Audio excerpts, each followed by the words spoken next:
Bonjour mesdames, bonjour mesdemoiselles, bonjour messieurs. Bienvenue sur la page de la blouse à domicile. Je suis Ghislain Yogo, fondateur de la blouse à domicile. Bien le bonsoir encore une fois. Nous voici rendus encore à l'un de nos échanges au cours duquel on va aborder encore des thèmes.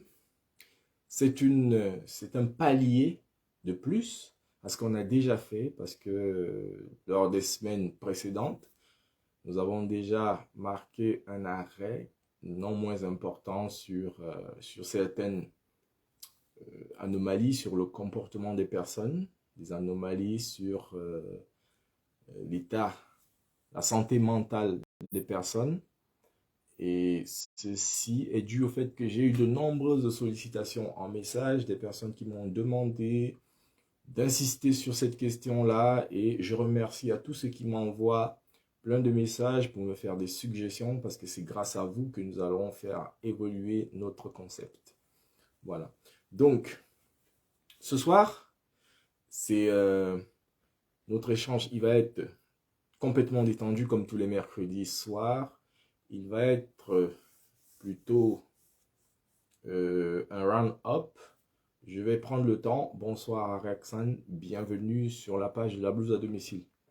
Ce soir, nous allons faire un petit peu le point. Nous allons parler de la blouse à domicile.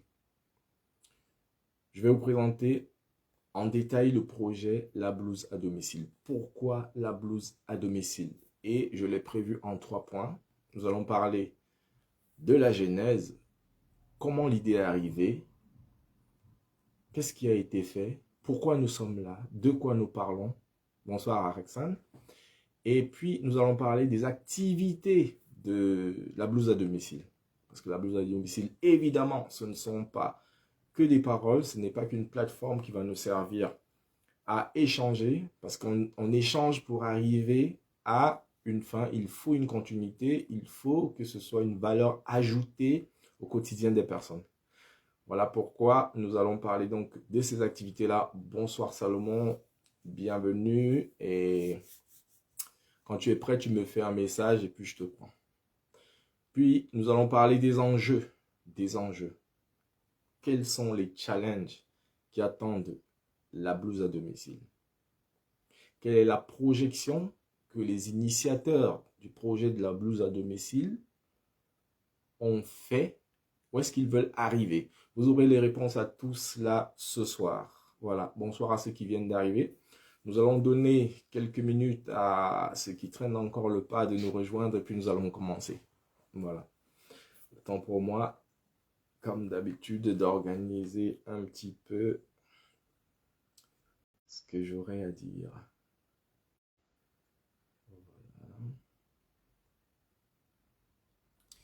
Bonsoir à ceux qui viennent d'arriver. Bienvenue sur la page de la blouse à domicile. Comme tous les mercredis, nous allons échanger aujourd'hui sur le thème. Il sera centré sur la blouse à domicile. C'est quoi la blouse à domicile? Pourquoi nous sommes là? C'est quoi le projet? Qu'est-ce qui justifie que les mercredis et les vendredis soirs, nous nous retrouvions ici à échanger? Il faut bien qu'on sache où est-ce qu'on va. Et donc, nous allons partir de d'où on vient. Et comme ça, on sera sur la même longueur d'onde, on pourra avancer. Donc, on va encore patienter un petit peu pour que des gens, des retardataires se connectent. Et puis, nous allons aller, le temps pour moi de faire aussi quelques partages. Voilà. Donc, bienvenue. Nous allons démarrer dans pas longtemps. Voilà. J'espère que votre semaine se passe bien. La mienne, elle est un petit peu meilleure que la précédente. Je vous avais dit que sur une échelle de 1 à 10, la semaine passée, je la notais pour moi à 6,5 parce que je n'ai pas atteint tous les objectifs que je m'étais fixés. Et ça, c'est aussi une petite astuce. Moi, je fais une auto-évaluation de manière permanente chaque semaine. En début de semaine, je me fixe des objectifs et en fin de semaine, je fais le point. Qu'est-ce que j'avais prévu de faire? Est-ce que j'y suis arrivé? C'est une auto-évaluation que vous pouvez faire de manière permanente. Ça vous permet de savoir exactement où vous en êtes. Moi, c'est quelque chose que j'ai eu l'habitude de faire. Du coup, pour moi, c'est devenu naturel. Je le fais spontanément. Ok. Donc, dans 2 minutes, on va commencer. Je fais un dernier partage. Dans 2 minutes, on commence.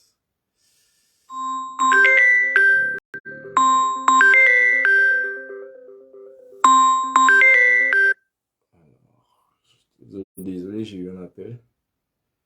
On commence dans 2 minutes.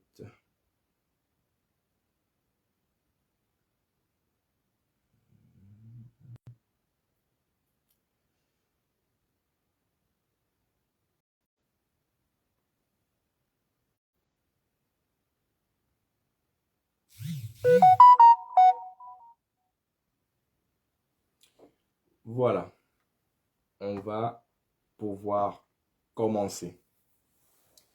Alors, Salomon, je te prends. Voilà, hop.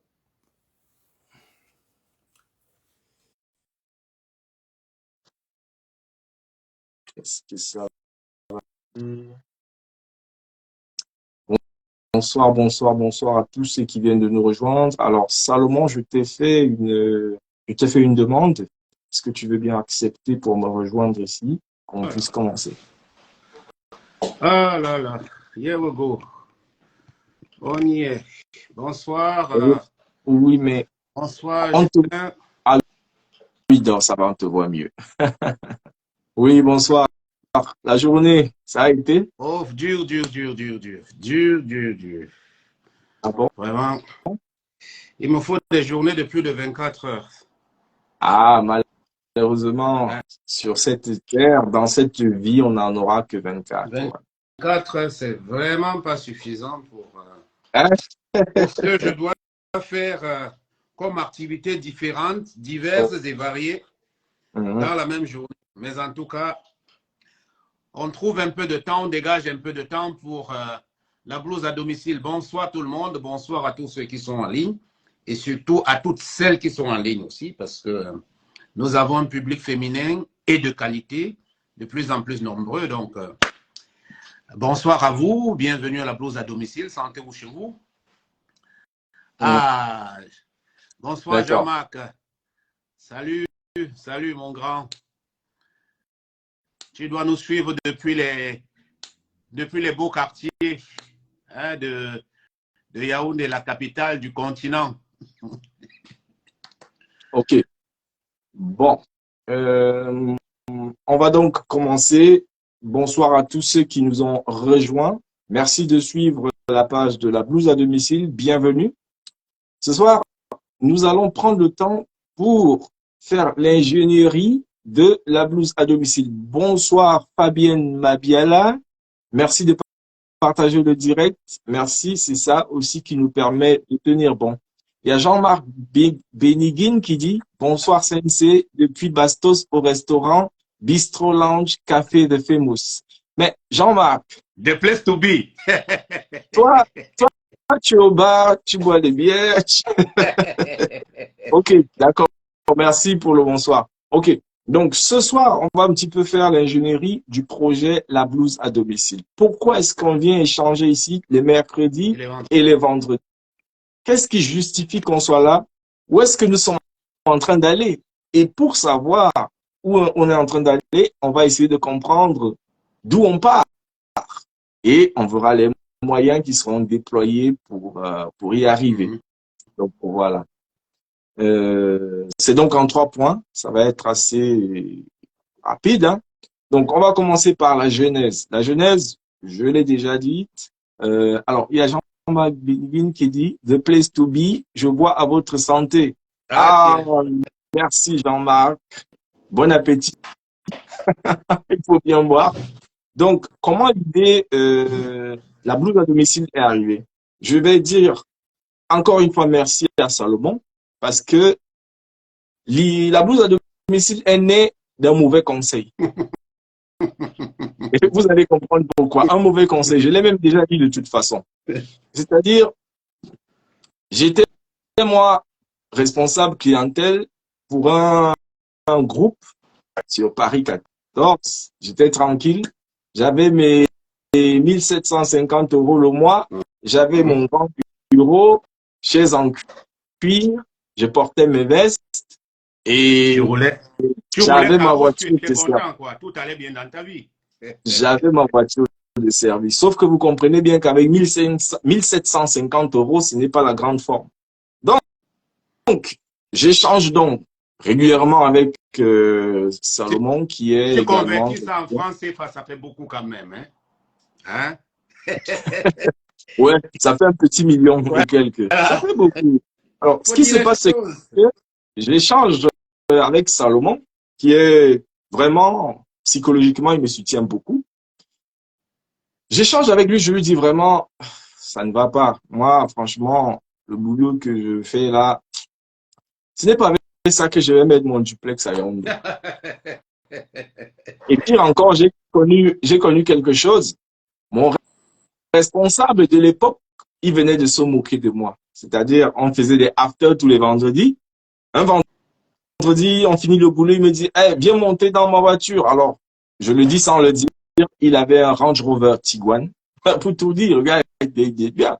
Je saute dans sa voiture, siège cuir, chauffant, tout ça, et il nous met la musique. Allez, on fonce à Châtelet, on s'assoit. Maintenant, quand on a, après beaucoup de punch, Jean-Marc doit connaître de quoi je parle. Après plusieurs punch, il avait pris un verre de trop. Il me dit, oh, la vie est bizarre, Ghislain. Je lui dis, mais qu'est-ce qu'il y a? Il me dit, est-ce que tu te rends compte? Je n'ai jamais été à l'université parce que je n'ai jamais eu de bac, mais j'emploie des personnes qui ont des niveaux bac plus 5 et il éclate des rires. Sauf que ce qu'il n'avait pas réalisé, c'est que c'est comme s'il me plantait un poignard en plein cœur. Ça a résonné dans ma tête. C'est-à-dire, comme c'est le boss, comme on dit souvent, c'est mon directeur. Ah voilà, Jean-Marc dit, oui, les punch, ça amène, hein? Ok, Jean-Marc connaît. Donc, les punch avaient amené mon boss. Le gars m'a sorti cette blague. On avait dans la bonne humeur. Hein. Je n'ai pas réalisé immédiatement que c'était une punchline.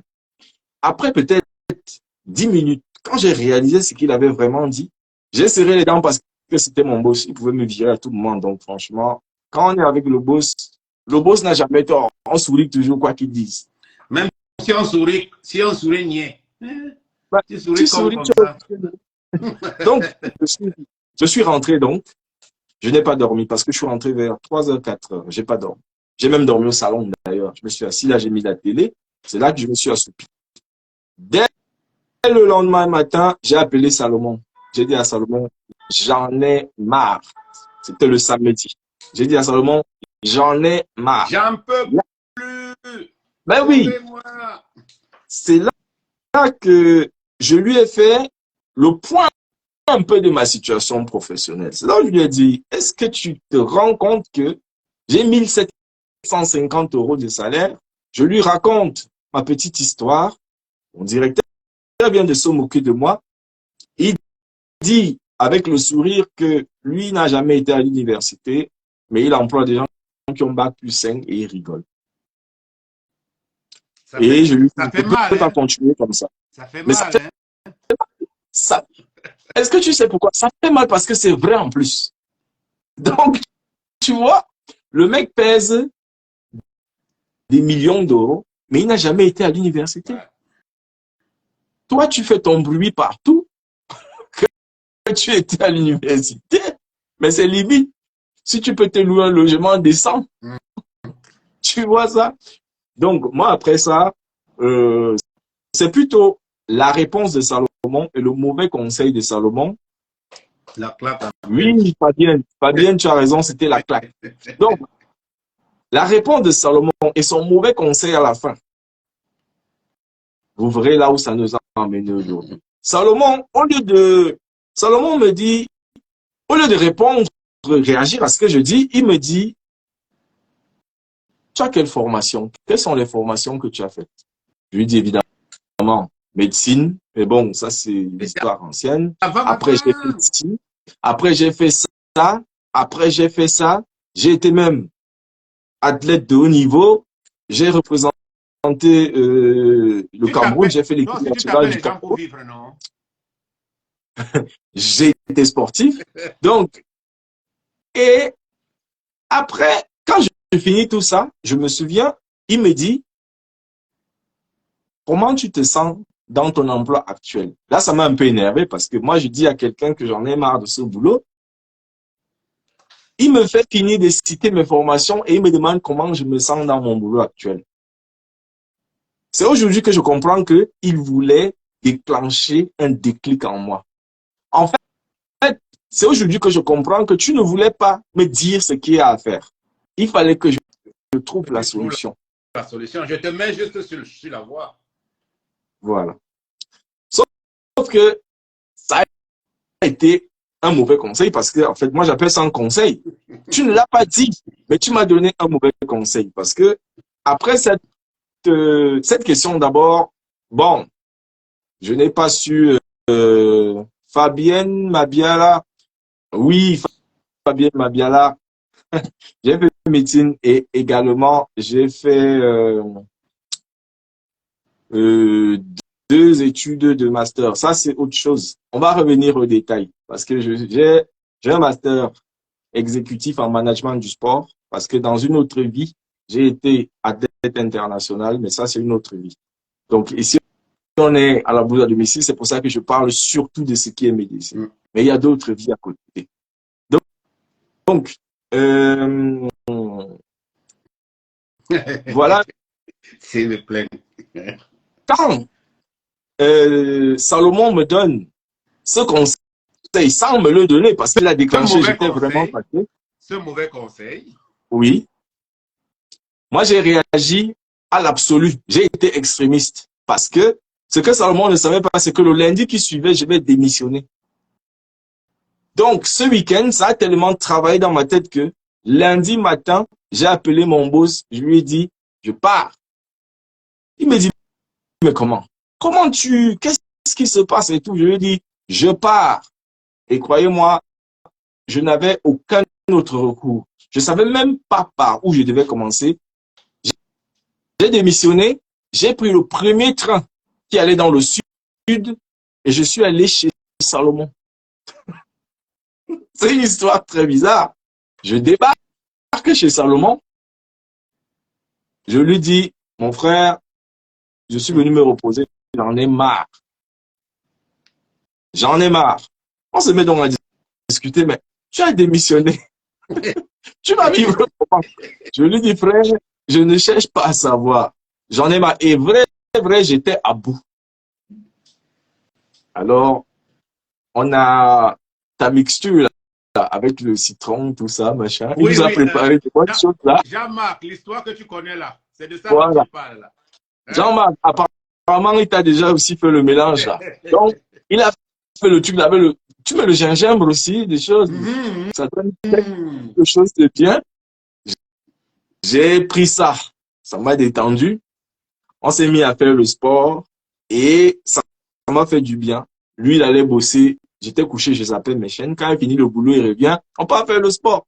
J'ai fait une semaine chez Salomon. Je ne savais pas ce que je vais faire. Le rhum et puis. Mais Salomon, pas bien là, c'est. On sort des secrets comme ça. Non, il faut qu'elle vienne. Il faut qu'elle vienne. On sort des secrets. C'est un chimiste, hein? Il faut qu'elle vienne. C'est un chimiste. Il est faux dans les Bonsoir, Stam Brakata. Donc, je fais une semaine chez Salomon. Je ne sais pas ce que je vais faire. Salomon ne me met pas la pression. Et je vais te dire merci. Et je partage ça pour que les gens comprennent. Parce que d'autres grands frères auraient dit, tu as fait une bêtise, comment? Et m'aurait fait des reproches. Salomon ne m'a jamais reproché d'avoir quitté mon boulot sans avoir un autre recours. Il ne m'a rien reproché. Il ne m'a même pas dit comment tu vas payer tes factures, etc. Il m'a laissé. Je vais expliquer aux gens pourquoi j'ai fait ça. Il y a une réalité derrière et il y a même une réalité universelle derrière. Après, je donnerai une clé pour ceux que ça intéresse. Il y a une clé de vie derrière. Est-ce qu'il ne faut pas que tu donnes directement? Comme ça, on évolue ensemble. Alors, parce que moi-même, j'aimerais comprendre. La clé de vie, elle est simple. Elle est que beaucoup de gens aujourd'hui font un travail alimentaire et on peut le comprendre. On a besoin de se nourrir, on a besoin de se vêtir, on a besoin d'avoir un toit sur la tête. Et très souvent, on ne fait pas le métier qu'on aime. OK? Bon. Mais le bien-être, on n'y pense pas. Le bien-être personnel, on n'y pense pas et on est malheureux. On peut même gagner beaucoup d'argent dans ce qu'on fait, mais être malheureux au fond. Donc, la clé que je vais vous donner, qui est une clé universelle, c'est qu'à partir du moment où vous prenez la décision de changer de chemin, même si vous ne savez pas où vous allez, il y a toujours des compagnons de chemin qui vous aident. C'est une clé. C'est à vous maintenant d'être suffisamment observateur pour attraper les opportunités au vol parce qu'on les appelle la chance du débutant. Chaque fois que vous changez d'axe, vous bénéficiez, tout l'univers se met de votre côté pour vous aider. Mais l'univers ne vous aide pas deux fois. C'est une fois. Et si vous passez votre tour, vous attendez un cycle. D'accord? Il faut savoir que les cycles dans l'évolution de vie, c'est généralement les cycles de 7. Donc, il est possible que si vous laissez passer une opportunité, vous attendiez 7 ans. Donc, la clé que je voulais vous partager avec vous, n'hésitez pas, ayez le courage, même si vous ne savez pas où vous allez. L'univers s'arrangera à vous diriger vers la bonne voie. Mais l'univers n'impose jamais ses choix. Vous aurez toujours le libre arbitre. Quand les opportunités se présenteront, saisissez la bonne opportunité. Si vous la laissez passer, tant pis pour vous, vous reviendrez 7 ans plus tard. Voilà la clé. Voilà la clé et c'est dans ton cas la chose qui a marché. Parce que je suis certain que quand tu as quitté et que tu as choisi un nouveau chemin, il y a des facilitateurs et des facilitations qui se sont présentés à toi. Tu n'y avais même pas pensé. Ces choses-là sont comme ça parce que l'univers s'arrange à t'aider. Voilà. D'accord. Et je te remercie. Je te remercie. Même à ma propre maman, je ne lui ai pas dit que j'ai quitté mon boulot parce que je savais ce qui allait s'en suivre. On est tous du continent, on sait les mamans. Maman, j'ai quitté mon boulot, je ne sais pas comment m'en sortir. Aïe, aïe, aïe. Sa réaction allait être comme à l'époque où j'avais 8 ans. Aïe, aïe, aïe. Elle allait m'enchaîner. Vous voyez? Donc, je suis resté là après ce mois-là. Alors, il y a Fabienne qui dit il est également important de connaître ses forces. Et effectivement, Fabienne, mes forces et mes faiblesses. Moi, c'était quoi? Moi, en arrivant en France, j'avais fait des études de médecine. Mais, arrivé en France, puisqu'il me fallait encore faire une année supplémentaire, il me fallait faire valider mon diplôme, etc., etc. Et la conjoncture aidant, je n'avais pas le confort logistique et financier pour me priver de bosser. Donc, tout mon entourage m'a dit, gars, bosse d'abord un peu. C'est pour ça qu'il faut faire attention à ce qu'on dit un peu. Bosse d'abord un peu et tu vas continuer. Mes amis, ne bossez jamais un peu pour continuer. Une fois que tu t'installes dedans, c'est plus possible. Ne bossez jamais un peu pour continuer parce que le boss d'abord un peu là, c'est un CDI que tu peux pas signer. Ça devient du temporaire, un peu là. Ça devient du temporaire définitif. Tu te mets dans un niveau de vie et tu ne voudras plus redescendre. Et ça, c'est ce qui m'est forcément arrivé. Donc, j'ai mis ça de côté. J'ai commencé à bosser. Voilà, j'ai goûté l'euro, comme on dit souvent. J'ai aussi découvert, je peux aller. Comment vous pouvez expliquer que quelqu'un qui peut déjà aller s'asseoir au Vendôme, demander un lunar, vous lui dites de renoncer à tout ça, redevenir étudiant et commencer encore le jonglage. Je n'avais pas, et ça, ce n'est plus jamais revenu. Moi, je déconseille à tout le monde. Vous avez quelque chose à faire directement, faites-le. Laissez-le. Je travaille d'abord et puis je vais voir. Et la vie continue à vous appuyer parce que vous allez vous mettre en couple, vous allez avoir des enfants et machin. Vos études s'éloignent vous allez oublier. C'est pour ça que quand je suis revenu à moi-même, comme Fabien dit, rechercher mes forces et mes faiblesses, c'est donc Salomon qui me fait réaliser que, mais toi, tu es un idiot. Je t'ai dit ça comme ça. Non, mais ça, implicitement, ça peut dire ça. Implicitement. Parce que toi, tu trouves les subtilités pour le dire, mais c'est ça exactement. Parce que s'il faut que quelqu'un d'autre vienne te dire que, ayant fait des études de médecine, tu te retrouves ici, tu fais une reconversion pour un autre domaine, et c'est vrai, tu avances, mais après tout ça, tu te retrouves avec 1750 € de salaire. C'est que tu es un con. C'est que tu es un connard. En fait, c'est ça. Quand j'ai pensé à tout ça, je me suis dit, OK, now, je reprends tout à zéro, je rentre dans la santé. C'est mon domaine, c'est ce que j'ai toujours voulu faire, je rentre dans la santé. Mais je ne savais même pas par où commencer.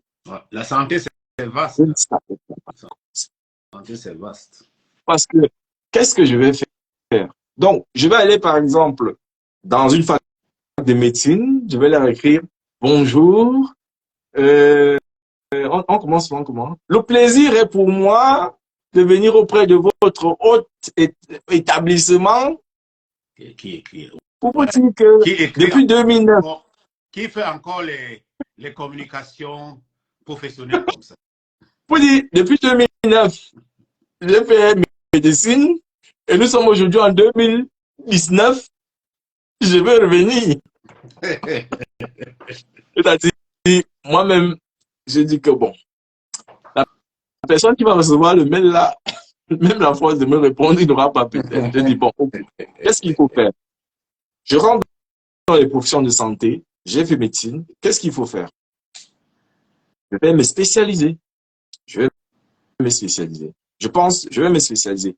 Et il y a quelque chose qui m'a guidé. Moi, je suis fusionnel avec ma maman. Je suis son garçon unique. Oui, d'accord. Je continue. Je suis fusionnel avec ma maman. Je suis son garçon unique. Je l'aime beaucoup. Du coup, je me dis, les personnes âgées. Pourquoi pas les personnes âgées? Alors, en médecine, il y a des spécialités comme la gériatrie. Ça, c'est ce qui est plus connu, la gériatrie et tout ça. Je commence à faire des recherches. Et pour rassurer les gens, il y a des masters sur toutes ces choses-là. C'est ça aussi la magie du LMD. Il y a des masters de tout ça. Toutes ces spécialités-là, il y a ça en master. Moi, je fouillais un master de gériatrie. Du coup, je tombe sur gérontologie. Le nom m'intrigue un petit peu. Je pousse un petit peu la lecture.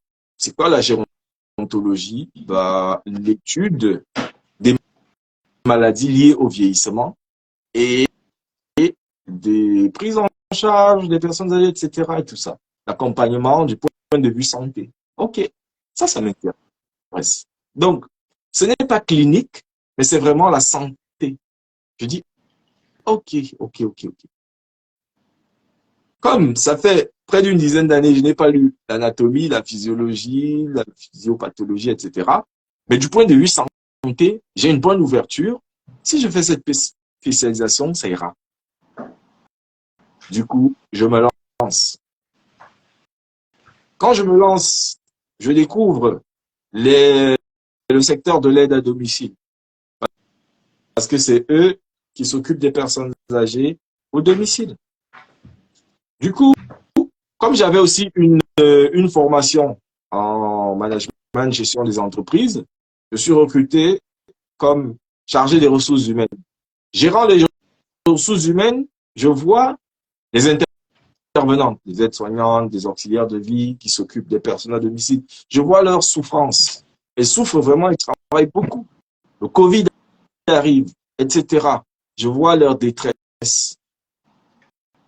Du coup, je me dis, peut-être qu'il y a un coup à jouer. C'est dans ce domaine que je vais travailler parce que ça va en droite ligne avec la formation que je suis en train de faire. Et quand le Covid arrive, ça avance, je vois le gouvernement décide d'octroyer des primes au personnel soignant. Ça, c'est quand les infirmiers étaient en train de gréver partout là et tout ça.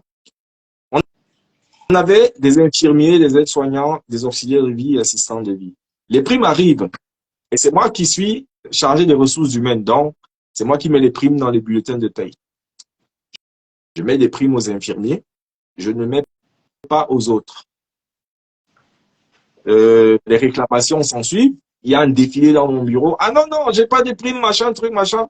Je vais voir le responsable, je lui dis ça a cuit, comme on dit souvent. Les aides-soignants et les auxiliaires de vie sont fâchés parce qu'il n'y a que les infirmiers qui ont eu les primes. Ma responsable me donne donc la lourde mission de leur annoncer que le communiqué du gouvernement ne concernait que les soignants, donc que les infirmiers. Moi, quand je vais dire ça, tout le monde est fâché de moi. Bon, c'est pas moi, j'ai dit juste ce qui s'est fait. Et là, je trouve qu'il y a une injustice parce que ces pauvres dames, elles viennent me voir, elles sont fâchées, nous aussi, et je vois comment elles souffrent.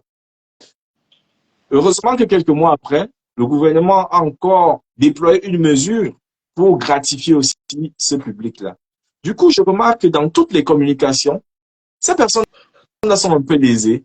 Et dernièrement encore, je l'ai même déjà dit lors d'un récent live, Elisabeth Borne, la première ministre, lors des revendications pour la réforme des retraites, elle remercie les professionnels qui se sont déployés et qui au quotidien partent au domicile aider des personnes en perte d'autonomie à leur domicile. Elle remercie les infirmiers. J'ai dit, mince, c'est quoi cette histoire? Donc, notre première ministre ne connaît pas les aides-soignants. Elle ne connaît pas les auxiliaires de vie. Elle ne connaît pas les assistantes de vie. Parce qu'ils n'ont pas, ils n'ont pas une corporation. Ils ne pèsent pas d'un poids politique. C'est comme ça que ça fonctionne. Donc, elle ne connaît que les infirmiers. Donc, elle connaît à partir des infirmiers en montant.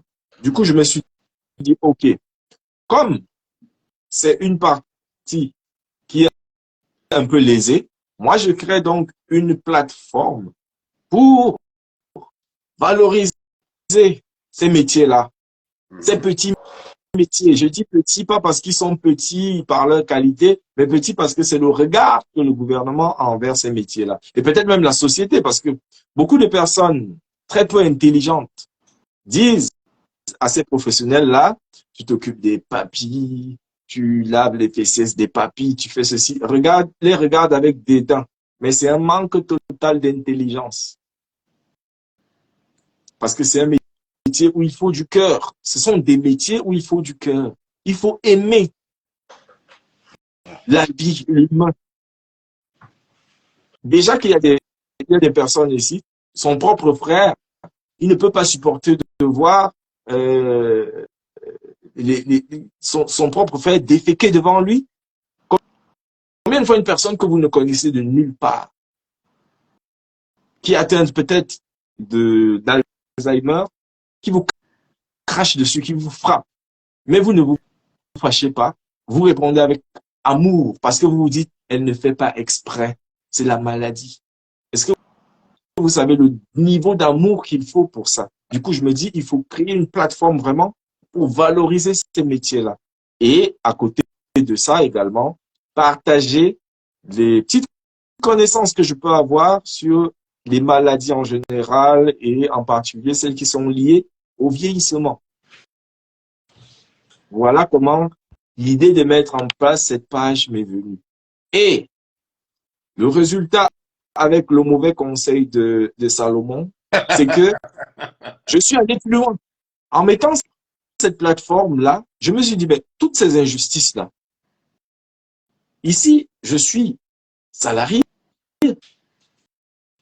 mais je n'ai pas les mains libres, je ne peux pas les aider. Il faut que je crée une structure qui peut les employer, leur donner du boulot. Il faut que je les aide à créer elles-mêmes leur propre boulot même, à être oui. autonomes. L'indépendance, l'autonomie. Voilà, avoir une certaine autonomie afin qu'elles-mêmes elles contrôlent leur activité et ça va leur être bénéfique. C'est ça qui fait que finalement, je crée ma structure de prise en charge. Je crée ma structure de prise en charge qui porte mon prénom, parce que je m'appelle Ghislain. Donc, il s'appelle Ghislain en famille. Et tu fais ta chose et tu donnes ton nom, quoi. Évidemment. Donc, l'idée derrière Ghislain en famille, c'est d'être un réseau d'aide à domicile.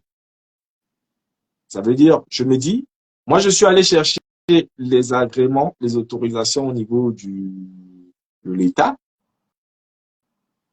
Ces personnes, je mets à leur disposition tout ce que j'ai pu apprendre, tout ce que j'ai, et avec les facilitations de ma structure, afin qu'elles créent leur propre structure, qu'elles se mettent à leur compte. Oui.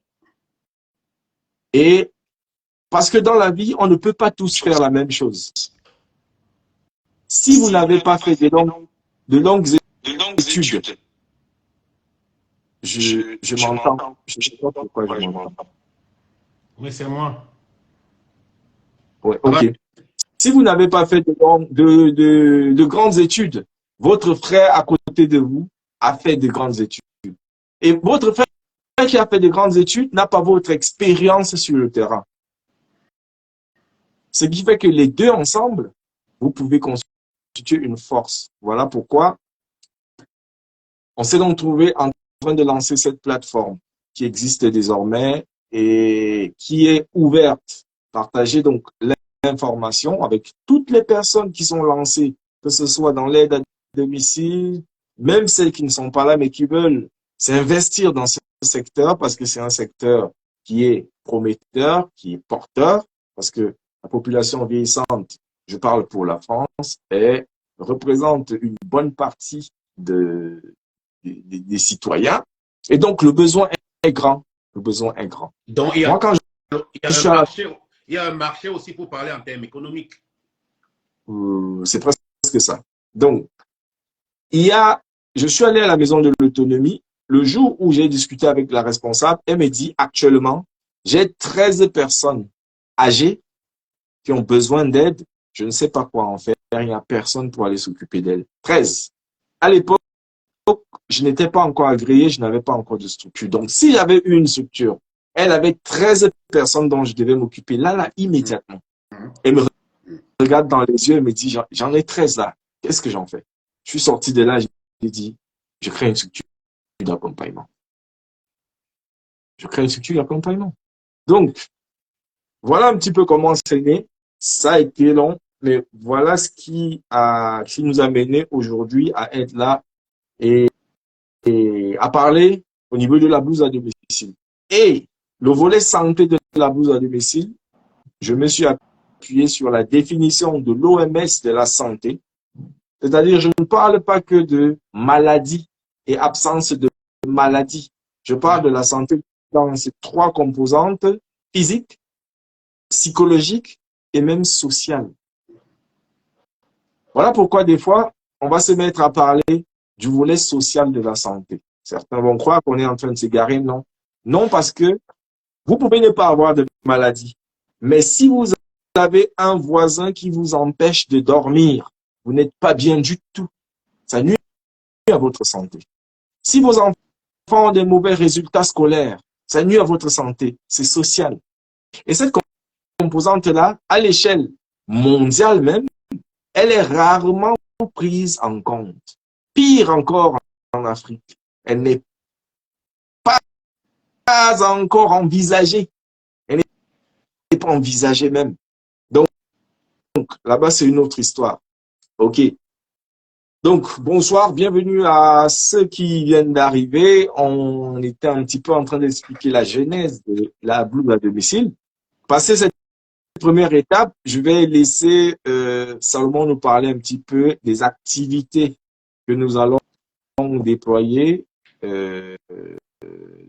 sein de la blouse à domicile. Répondre à la question, qu'est-ce que la blouse à domicile va nous proposer? Qu'est-ce que ça va nous... Voilà. Donc, on t'écoute. Alors, bonsoir à tous ceux et toutes celles qui viennent de se joindre à nous dans ce petit point qu'on fait ce soir ici à la blouse à domicile pour vous expliquer la jeunesse, pour vous expliquer les enjeux, mais pour vous expliquer aussi quelles peuvent en être les opportunités qui peuvent découler de ce que nous sommes en train de faire. Bon, donc, ici, je pense que Brice vous a expliqué comment est née la blouse à domicile. Nous, on reste sur un volet qui est un volet planétaire, qui est un volet mondial qui touche tout le monde. Notre santé. Mais dans notre santé, on a notre bien-être. Comment nous nous sentons? OK.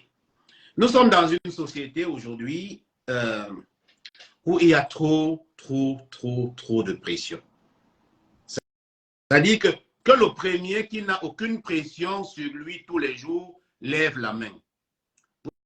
Vous voyez, personne n'a levé la sienne. C'est pour dire qu'on est quand même dans un contexte social qui crée même de l'angoisse. Vous allumez votre télé, ben, on vous parle de... Pour ceux qui sont en France, c'est les retraites, c'est la violence, c'est ci, c'est ça.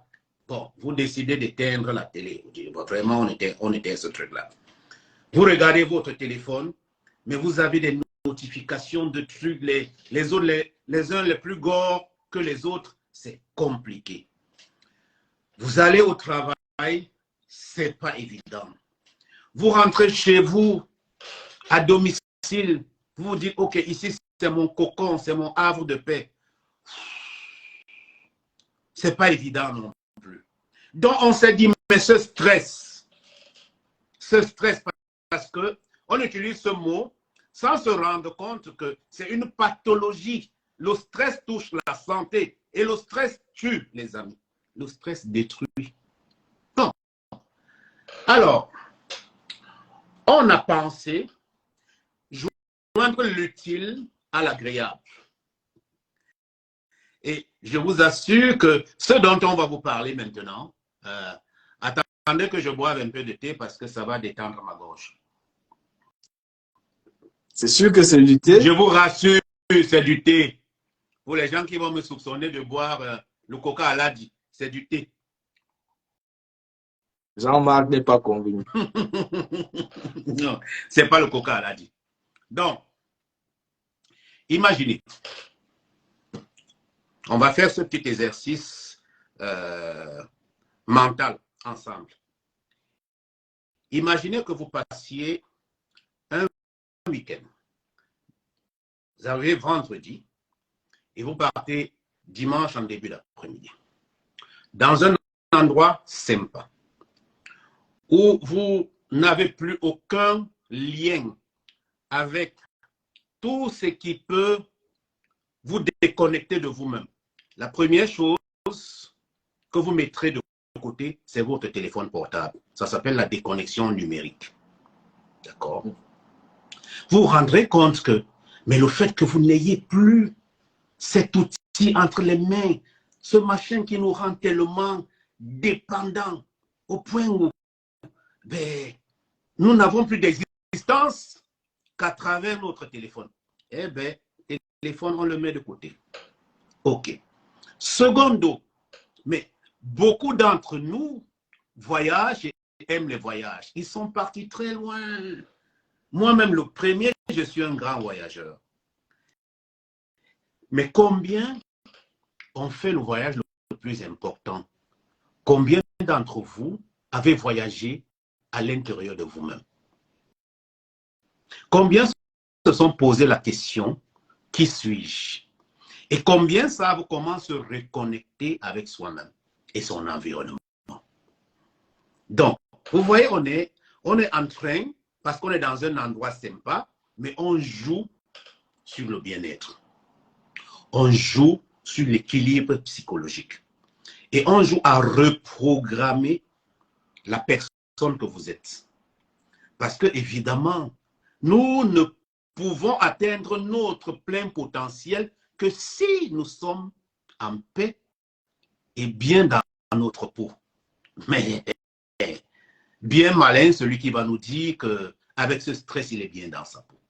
Donc, comme on sera plusieurs, on va donc créer des activités ludiques et sportives dont le but, c'est de se challenger mutuellement. Hein? Ça s'appelle du team building. C'est un truc qui nous arrive des pays anglo-saxons et qui marche du feu du tonnerre. Je suis formateur là-dedans depuis des années et je peux vous dire que vous sortez d'une séance de team building, wow, vous revoyez la vie sous d'autres perspectives. Bon, alors, mes amis, les hommes comme les femmes, il y a un truc dehors là qui s'appelle la violence contre autrui. Eh bien, on va faire un package. C'est-à-dire que pendant ce week-end de déconnexion et de rendez-vous avec soi-même, on va faire aussi un tout petit peu de self-défense. Et vous verrez qu'au sortir de là, mais vous allez vous demander, mais pourquoi est-ce qu'on n'a pas découvert ça depuis plus longtemps? Donc, ce truc-là, on vous le prépare minutieusement, hein, et ça va arriver certainement au courant de l'été, n'est-ce pas?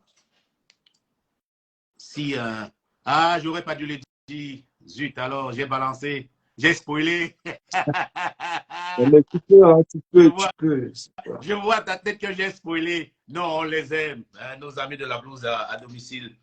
Donc, on vous prépare ce truc-là, courant été. On va être un petit groupe.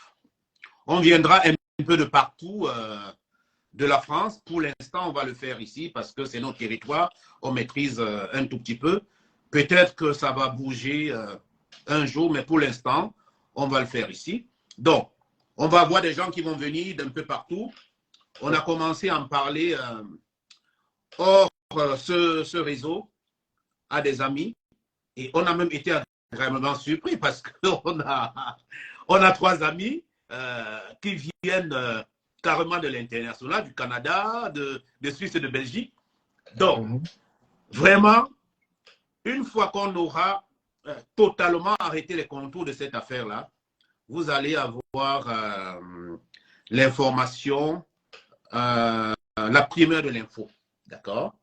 Vous allez avoir la primeur de l'info. L'objectif aussi, c'est que cette interface serve à un idéal plus grand que le simple fait d'y discuter et de passer des informations utiles. Faire ce voyage au fond de vous, ça va amener à chacun quelque chose d'extraordinaire. Bon, maintenant, à côté de ça, je vais peut-être empiéter sur une autre opportunité. Et celle-là, je vais faire comme Radio Douala à l'époque quand j'étais petit. Radio Douala ne donnait pas des informations utiles 2 fois. Donc, soyez vigilants, écoutez bien parce que je ne suis pas sûr que je vais donner cette info 2 fois. D'accord? La Ghislain en famille est un concept dont vous pouvez vous saisir comme une opportunité pour être indépendant dans les services à la personne.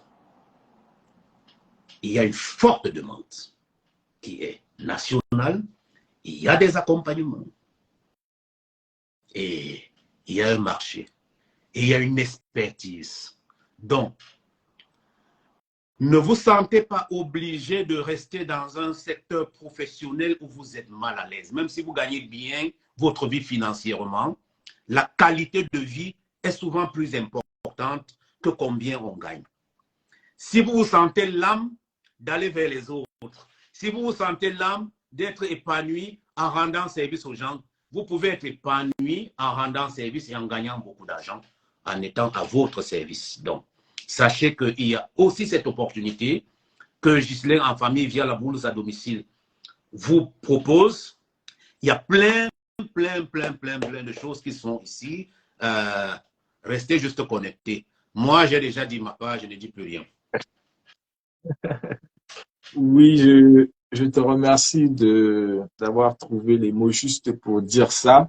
Je vais juste compléter en disant que voilà, tu as déjà parlé de cet événement qui sera assez récurrent ces moments de déconnexion où on va aller quelque part pendant peut-être un week-end du vendredi à dimanche où on aura un rendez-vous avec la reconnexion avec notre nous intérieur, où on va, voilà, bénéficier de beaucoup de bienfaits. Et je pense que mon départ de Paris pour le sud chez toi pendant toute une semaine, je pense qu'inconsciemment, c'est ce que j'avais fait parce que j'ai tout lâché, tu t'es voilà, reconnecté, tu t'es pour faire réaligné. un reset.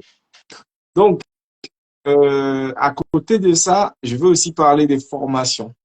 Les formations, c'est des formations qu'on va proposer également parce qu'aujourd'hui, il est possible de tout faire. La limite aujourd'hui, c'est le ciel. C'est pour ça que je demande souvent aux gens, il faut rêver. La limite, c'est le ciel. On vit dans un environnement, par exemple ici en France, des formations, il y en a partout, dans tous les domaines. Si je décide de devenir pâtissier demain, je me forme, je deviens pâtissier. Je veux devenir comptable demain, je me forme, je deviens comptable. Si je veux devenir médecin, je me forme, je deviens médecin. Toutes ces opportunités sont ouvertes. Alors, il y a Désiré qui dit bonsoir, monsieur. Très bon live, très cultivant. Félicitations pour l'idée. Merci, Désir. Merci, merci. Je vous remercie de suivre la blouse à domicile. Donc, et j'ai toujours dit, les autres ne sont pas meilleurs que nous. Les autres réalisent des choses. Ils vivent d'une certaine façon, ils avancent, ils planifient, ils organisent leur société simplement parce que ils échappent à une seule chose dans laquelle nous qui ne réussissons pas à faire pareil, nous tombons dans un petit piège. Et c'est celui de la distraction. La distraction est une chose qui vous empêche d'atteindre vos objectifs. La distraction. Il faut rester concentré. Et parfois, ce n'est pas de notre chef. C'est notre environnement immédiat qui est comme ça. Je vais vous prendre un exemple. Au moment où j'avais décidé de tout lâcher pour aller me ressourcer, si j'avais un frère à côté qui me disait, ah non, faut pas, tu peux pas démissionner comme ça, pense à ci ou pense à ça, je n'aurais pas changé de mindset. Je n'aurais pas changé de mindset. Et pour dire même, de manière même économique, tu as parlé sur le plan économique, moi à l'époque, avec mes 1750 € de salaire. C'est bien, hein? Tu étais bien. Bien, tu te moques de moi. J'avais une façon de penser. Mais le même mois, quelques années plus tard, aujourd'hui, quand je discute avec une personne qui a moins de 3 000 €, par exemple, par mois, je me demande comment il fait pour vivre. Donc, l'état d'esprit a changé parce que j'ai découvert quelque chose. Il faut oser, proposer toujours plus. Parce que dans cette vie, quand tu demandes 100, on t'en donne 20, si tu es chanceux. Alors, imagine si tu demandes 20, tu n'auras que 2 si tu es chanceux. Donc, là, et comme j'ai dit même lors de l'un des lives, je disais, il est dommage. Et quand j'essayais de te convaincre de venir intervenir ici, je disais qu'il est dommage que les personnes qui nous entourent ne profitent pas des connaissances que tu as. Parce que quand j'en parle, certains ne se représentent pas. Donc, je vais faire quelque chose tout à l'heure. Je vais partager quelque chose que tu as fait pour le 8 mars. Ah non. Non, je vais le partager parce que quand je parle, les gens ne se représentent pas vraiment qui tu peux être. Moi, je te remercie d'avoir accepté de venir ici gratuitement partager tes compétences. Parce que comme je dis aux gens, il m'exploite, venez à mon secours. Non, c'est la famille, hein? C'est la famille. Je vais juste te montrer un de tes ateliers et dire aux personnes, pour prendre part à cet atelier, je vais peut-être trahir ton secret ici. Ne dis pas, En tout cas, ce que je veux juste te dire, c'est que tu ne marches pas à pied. Donc, je vais monter un de tes ateliers afin que les gens se représentent un peu ça. Donc, je ne sais pas comment je vais faire, mais je vais retourner un petit peu la caméra. Bon, soyez pas surpris, hein. Moi, je suis encore au bureau. Donc, ne soyez pas choqués.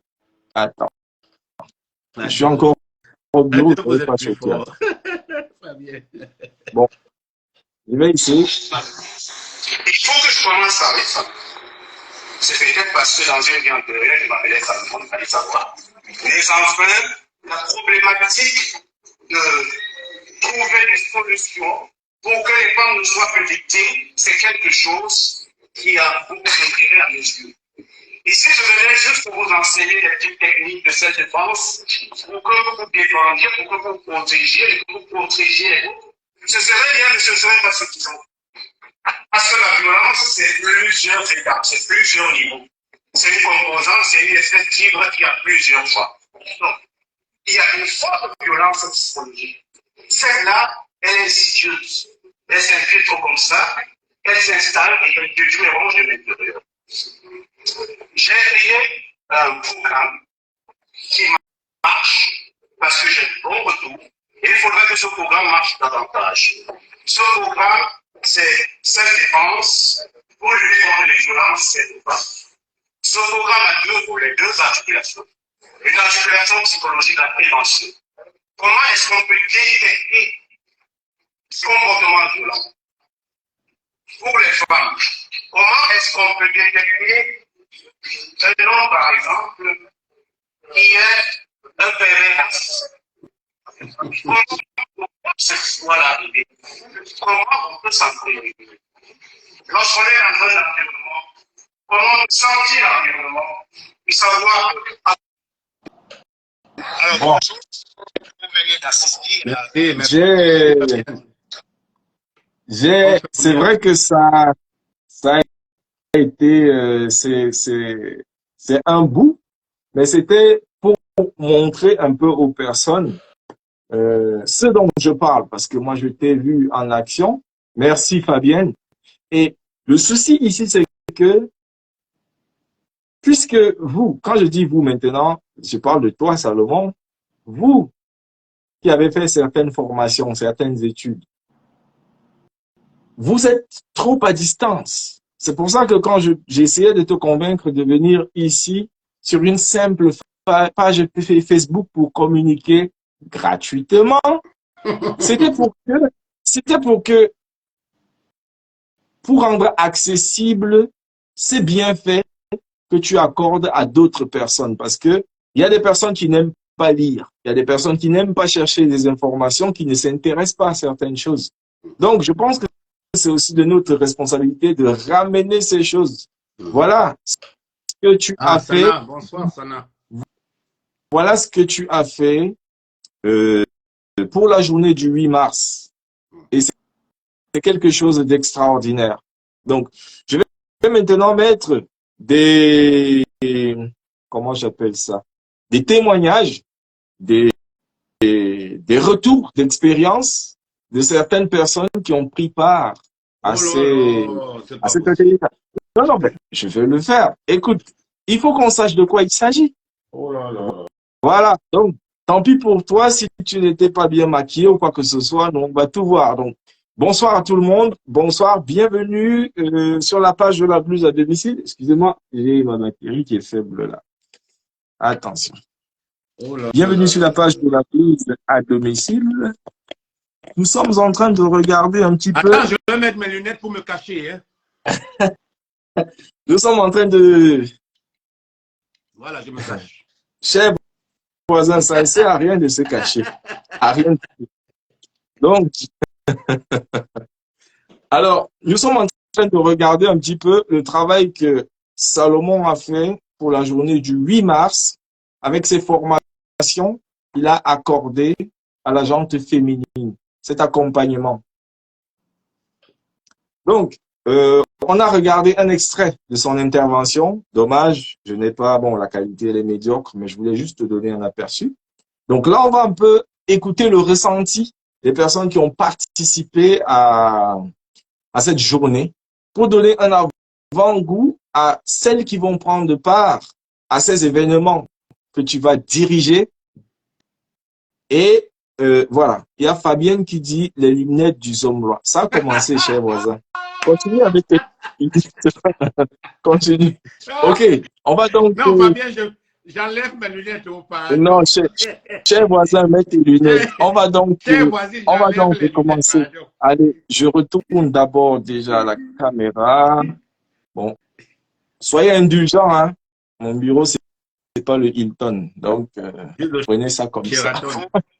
Il y a un petit atelier sur le Krav Maga pour la lutte contre les violences faites aux femmes, ici à Cap-Air. Est-ce qu'on peut avoir en 30 secondes votre avis et sentiment? Bien sûr.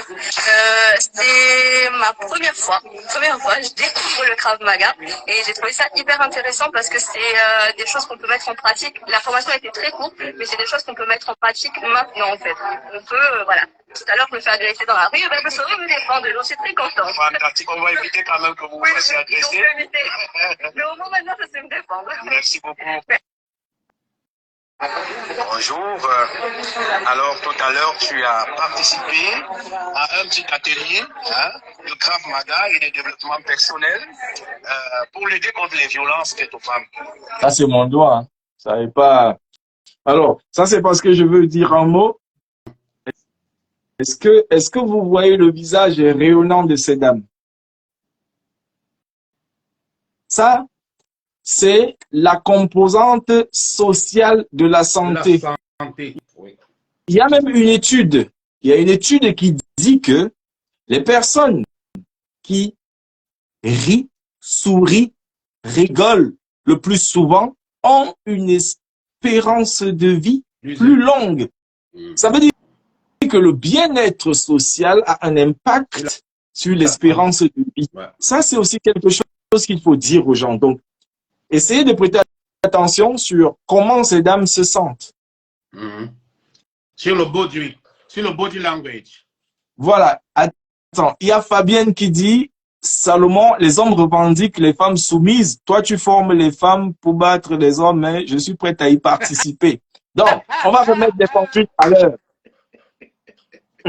On va remettre des pendules à l'heure. Il ne faut pas battre les hommes. Non, mais je laisse Salomon réaliser. On n'est pas les uns contre les autres. Hein.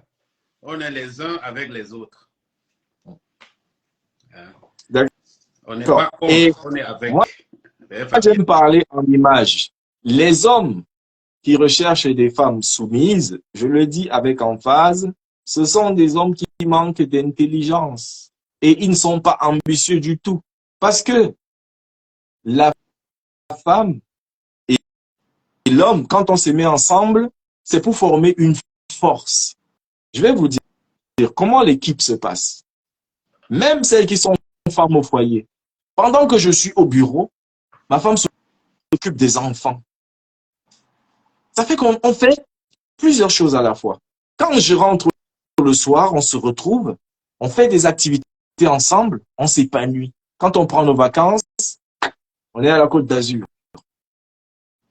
Ça vous fait avancer et vous contribuez à donner une santé sociale à votre famille. Et vos enfants, les enfants nés d'un couple qui se comporte comme ça, sont en général des flèches. Ils font de bonnes études, etc., etc., etc. Moi, je crois que rien n'est un hasard. Tout se construit, c'est un projet. La vie même est un projet. Moi, excusez-moi, la pensée qui veut que c'est Dieu qui donne des enfants, il va devenir ce qu'il va devenir, c'est faux. C'est faux. Moi, j'ai toujours partagé ici. J'ai une amie qui est aide-soignante. Une fois, on discutait. Bon, on se fout souvent d'elle que non, tu n'as pas les gros sacs, les gros ceci, cela. Le jour où elle m'a confié, elle me dit, je suis en train d'économiser parce que ma fille vient d'avoir le bac, elle a 16 ans. Je l'envoie au Canada faire une école de commerce qui coûte 16 000 € l'année. J'ai gardé le silence. J'ai compris. Vous voyez donc une femme comme celle-là. Sa fille vient d'avoir 16 ans. Elle se prive de tout parce qu'elle veut lui payer 16 000 € de pension par année d'une école de commerce. Une école de commerce qui va durer 3 à 5 ans. 16 000 €, elle est aide-soignante. Elle se prive de tout. Mais pendant ce temps, vous allez voir un bonhomme qui va vous dire, ah, c'est Dieu qui fait. Dieu, voilà, il va devenir ce qu'il va devenir. Non, c'est un projet. Dieu souffre trop. Ne soyez pas égoïste pour vos enfants. Planifiez, projetez-vous. Pour que vos enfants naissent avec le même avantage que les autres, vos enfants, en venant au monde, doivent trouver une maison que vous avez achetée ou construite. Moi, je le dis comme ça. Un enfant qui, en grandissant, a une maison de ses parents garantie et un enfant qui a un avantage dans la vie. Donc, vivons, oui, mais pensons à ces enfants-là. L'amour ici, c'est pas seulement les bisous. Si tu aimes ton enfant, c'est pas que des bisous. Achète une maison. Acheter une maison, c'est aimer ton enfant aussi. Économiser. Je te soupçonne de vouloir devenir agent immobilier. Non, pas encore. Donc, le type, c'est par la maison. Je vous assure. Faire des économies pour payer des écoles à vos enfants. Payer l'éducation de vos enfants, c'est aimer vos enfants. C'est plus que le bisou. Limite, je vous dirais, arrêtez de faire des bisous à vos enfants. Économisez et...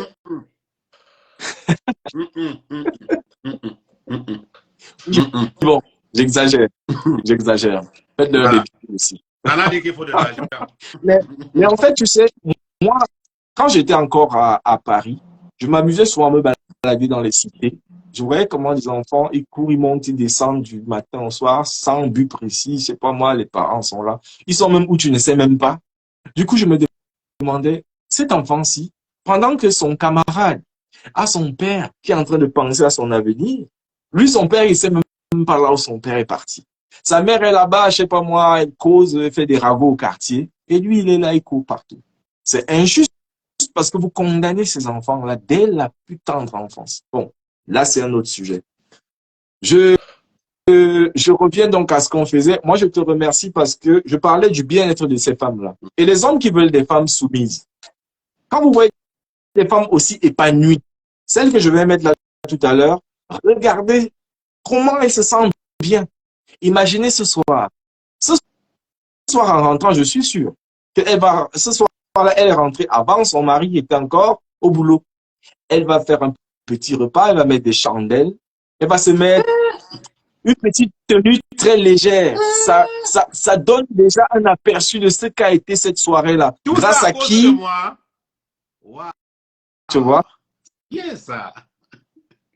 C'est connu. Quand une femme se sent bien, elle sait quoi faire.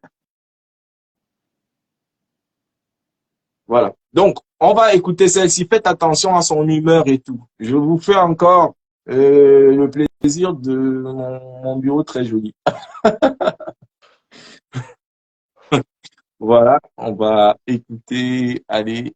Je sais d'expérience, parce qu'on en a parlé, que la problématique des violences faites aux femmes est un sujet qui porte à cœur pour moi. Alors, en 30 secondes, je vous dis le retour. Qu'est-ce que ça évoque, cette formation? Ce que je peux dire, c'est que juste en quelques exercices pratiques, ça m'a permis de découvrir des mouvements qui sont vraiment mécaniques et qui marchent naturellement et qui m'apportent énormément de confiance et qui me rassurent dans l'éventualité de subir de nouveau des violences. Et j'ai vraiment beaucoup apprécié que tu répondes à des questions techniques que je pouvais avoir ou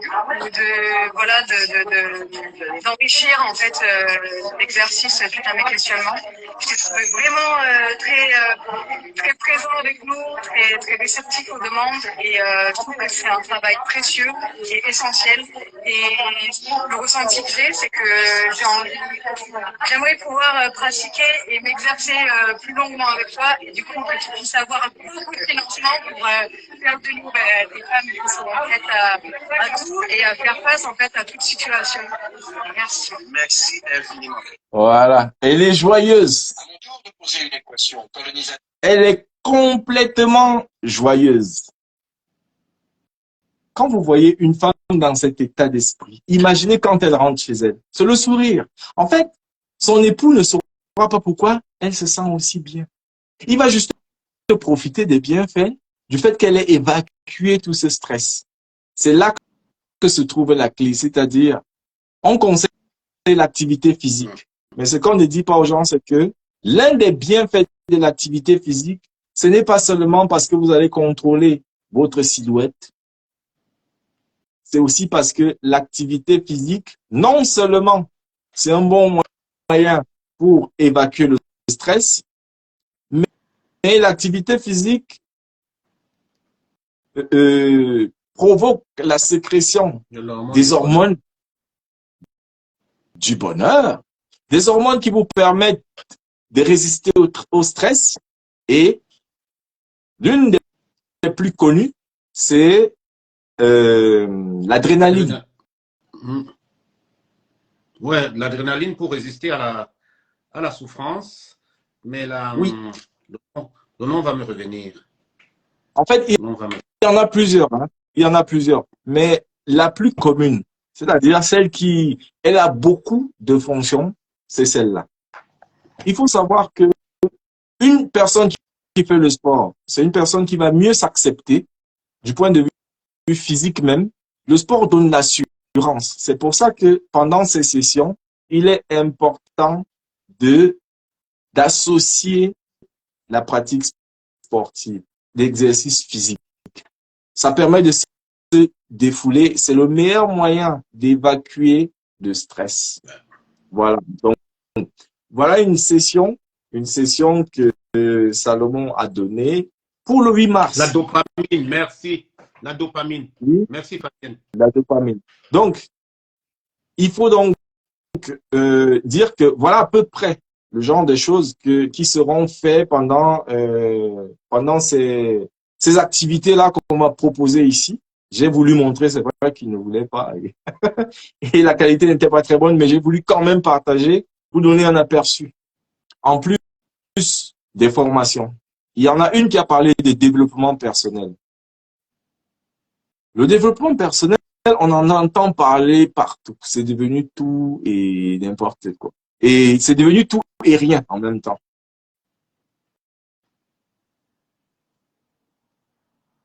Il y a des personnes qui ont un très grand potentiel. Il y a des personnes qui ont un très grand potentiel et mes exemples, je ne les prends pas loin. Je vais prendre l'exemple sur moi encore. De sixième en classe de troisième, moi j'allais en classe supérieure avec 10 de moyenne, hein, 10 sur 20, parfois 9. Pour aller de la classe de troisième à la classe de seconde, j'ai eu 9 quelque chose. J'y suis allé parce que j'ai réussi au BEPC. Si je n'avais pas eu cet examen, j'allais reprendre. Mais comme j'ai réussi à l'examen, j'ai boudé. Ma maman a dit, OK, bon, tu vas en classe supérieure, mais si je constate que tu m'enchaînes encore tes 9 et 10 là, tu rentres en arrière. Ça, c'était l'accord. Pour peu que je me sois concentré un petit peu, je suis parti du médiocre dans les 9 et 10 pour me positionner sur le peloton des têtes. Et quand je dis tête, c'est que dans 3/4 des matières, j'avais la première note, le second en terminale. C'était le choc. C'était le choc pour ceux qui m'avaient connu avant. Imaginez quelqu'un avec qui j'ai fait 6e, 5e, 4e, 3e. Il sait que lui, lui c'est monsieur 9, 10. Lui, vraiment, c'est, voilà. Avec des notes en français comme 3, 2. Voilà. Bah oui, j'avais même pas de cahier de français. Je ne savais même pas. Moi, quand j'entrais, on disait études de texte, commentaires, composition. J'avais jamais entendu parler de ça parce que quand l'enseignant de français arrivait, moi, je sautais par la fenêtre et j'étais parti. Donc, j'étais le jeune garçon qui avait du potentiel, mais qui était distrait. Il faut toujours un déclic. Il faut une motivation pour qu'on essaye de recentrer les énergies et le résultat est parfois étonnant. Et c'est ce qui s'est passé. Donc, c'est un petit peu ce qui se passe lors de ces sessions-là. Il y a des personnes qui se retrouvent complètement transformées. Moi, Salomon m'a délivré du joug du salariat. Parce que, sincèrement, pour moi, mon emploi, et beaucoup de personnes vont penser comme moi, certains le disent même à leur enfant. Ton premier mari, c'est ton travail. Ton travail, c'est tout pour toi. Tout pour toi, c'est ton travail. Ne blague pas avec ton travail. Ton travail, vraiment, c'est ton travail. pas la vérité. C'est toi qui donnes la valeur à ton travail. Et c'est pas l'inverse. C'est pas le travail qui te donne de la valeur. Parce qu'aujourd'hui, quand je repense à tout ça, je vois le poste que j'occupais, que je suppliais. Je vois le CV que j'avais. Je vois le salaire que j'avais. Je me dis, comment j'ai pu supporter ça un seul instant? Comment? Et on a la chance d'être en France, hein? On a la chance d'être en... Parce que avec mes 1750 € de salaire, quand j'étais au chômage, j'avais environ 900 €. Alors, 900 € couchés chez moi à ne rien faire.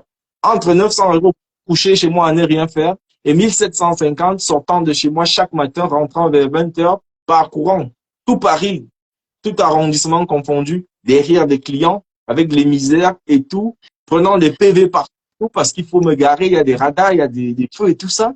Je préfère me coucher chez moi. Ouais. Donc, c'est pas pour dire que c'est bien de se coucher, mais c'est de dire, il faut qu'on vous sorte de cette prison pour que vous ayez une vue panoramique de tous les possibles, de votre plein potentiel. Bonsoir, si tu me permets, Sana. Oui, vas-y. Si tu me permets, alors là, tu as dit quelque chose d'extraordinaire, le potentiel. Vraiment, c'est extraordinaire le potentiel parce que si on revient aux symboles, aux images, lorsque vous voyez une petite graine, les gens ne vont observer qu'une petite graine. Mais cette petite graine-là, elle a en son sein tout ce qu'il faut pour que dans les bonnes conditions, il y ait un grand arbre qui va faire des fruits dans lesquels il y aura d'autres petites graines. Vous comprenez? C'est ça le potentiel. C'est-à-dire qu'aujourd'hui, quand vous vous regardez pour la majorité, mais ce que vous voyez, c'est l'infime petite partie de ce dont vous êtes capable. Pourquoi? Mais parce qu'on ne vous a pas suffisamment dit à quel point vous pouvez faire des choses extraordinaires. Je vais vous dire une petite anecdote et vous révéler un secret. Je n'aime pas trop parler de cette partie de ma vie, mais pour que vous compreniez le principe de la transformation et de la mutation. Aujourd'hui, je donne des conférences. C'est-à-dire, je suis seul, en scène, et j'ai des gens en face de moi qui me fusillent du regard, mais qui sont là, certains parce qu'ils viennent recevoir quelque chose de moi, en tout cas au moins m'entendre. Les autres peut-être parce qu'ils veulent voir comment je fais, et les troisièmes par simple curiosité et hasard. Mais toujours est-il que tout ce beau monde est là. Bon. Mais je n'ai pas toujours été un orateur, loin de là. Je n'ai pas toujours été un orateur. Vous savez, la première peur de l'être humain, c'est la peur de parler en public. La peur de parler à l'autre. Quand quelqu'un vous regarde dans les yeux, vous avez comme l'impression qu'il vous vole une partie de vous-même. Et ça vous indispose. Donc, on a tous cette peur primaire-là. Et la mienne était amplifiée. Dans les circonstances aggravantes, je vais vous les donner. J'ai été très bègue. C'est-à-dire que l'élocution, c'était un gros problème pour moi. Demandez à toutes les personnes qui ont des problèmes de bégaiement. La pire punition que vous puissiez leur administrer, c'est leur demander de parler en public. C'est-à-dire que c'est pire que recevoir 100 coups de fouet. Hein? Bon. Donc, moi, j'ai été très bègue. Très, très bègue. Bon. Imaginez quelqu'un qui est bègue. Bon, celle-là, je vais vous le dire à voix basse, et ça reste entre nous. Bon, quelqu'un qui est bègue et qui est en surpoids. Bon, vous savez, le surpoids, c'est une expression très belle pour dire que tu es gros. Ouais, non? Ouais. Non, Non, non, vraiment. disons-nous les choses quand elles nous concernent. Vraiment, je ne dis pas sur quelqu'un d'autre, je parle sur moi-même. Donc, je suis encore au Cameroun, je suis tout petit, mais même ici dans les pays développés, c'est comme ça. Les enfants entre eux sont très, très durs. Très, très durs. Donc, je n'étais pas admis. On ne m'acceptait dans aucun groupe. Ma petite soeur Marie-Nicole, ouais. Je savais que la fille... Elle se moque de toi. Ouais. Ouais. Donc, c'est extrêmement dur les gosses entre eux. Bonsoir Marie-Brigitte. C'est très dur les gosses entre eux. Et tous les êtres humains veulent bien appartenir à un groupe. Ils veulent bien qu'on les aime. Oh, moi, j'étais exclu parce que j'étais celui qui n'arrivait pas à parler, qui dessus quoi était gros. Bon. J'ai eu beaucoup de chance dans ma vie. J'ai eu des parents extraordinaires et je pense que je ne dirai jamais suffisamment merci à mes parents, à mon père et à ma mère. Vraiment, c'est des gens qui m'ont accompagné, m'ont aimé et ne m'ont jamais mis de pression. Donc, au moins à la maison, je ne me sentais pas rejeté. Parce que comme on était plusieurs enfants, j'aurais pu me sentir rejeté chez moi aussi. Ça n'a jamais été le cas. Ni vis-à-vis de mes parents, ni vis-à-vis de mes frères et sœurs. Et je voudrais ici les en remercier publiquement. OK. Mais il reste que je ne vivais pas H24 à la maison. Donc, aussitôt que j'étais à l'extérieur de la maison, je n'étais plus protégé. Je devenais une victime. Et tous les gens autour de moi, c'était des loups qui voulaient en découdre avec moi. Bon. Mon père m'a dit une chose une fois. Il m'a dit, si je t'ai appelé Salomon, c'est parce que tu es un grand. Ne te comporte pas comme un petit. Ne laisse pas ce bégaiement te gâcher la vie. Je pense que le fait que mon père m'ait dit ça a déclenché en moi l'envie de vaincre mon bégaiement et de faire en sorte que mon père soit vraiment fier de moi. Et je peux vous dire que du jour au lendemain, j'ai arrêté de bégayer. Et puis, comme pas extraordinaire, mes problèmes de surpoids aussi ont disparu. Donc, pourquoi je vous dis ça? Parce qu'on revient encore à la notion de potentiel. Tout cela, je l'avais en moi. La possibilité de m'auto-guérir, je l'avais en moi. Mais il fallait un facteur qui puisse déclencher cela et me permettre d'exprimer ma véritable nature. C'est ce qui s'est passé. Donc, nous avons toujours besoin de nous faire aider ou de nous faire accompagner. Nous avons toujours besoin de nous faire aider ou de nous faire accompagner. La vie est ainsi. Quand vous êtes un enfant, on vous prend par la main. On vous prend par la main pour vous aider, pour vous accompagner, pour vous orienter et pour que vous trouviez votre voie. Les amis, c'est exactement ce que nous comptons faire lors de ce week-end de déconnexion numérique et de rendez-vous avec soi-même. Vous tenez par la main, vous aidez, vous accompagnez pour que votre plein potentiel vous surprenne.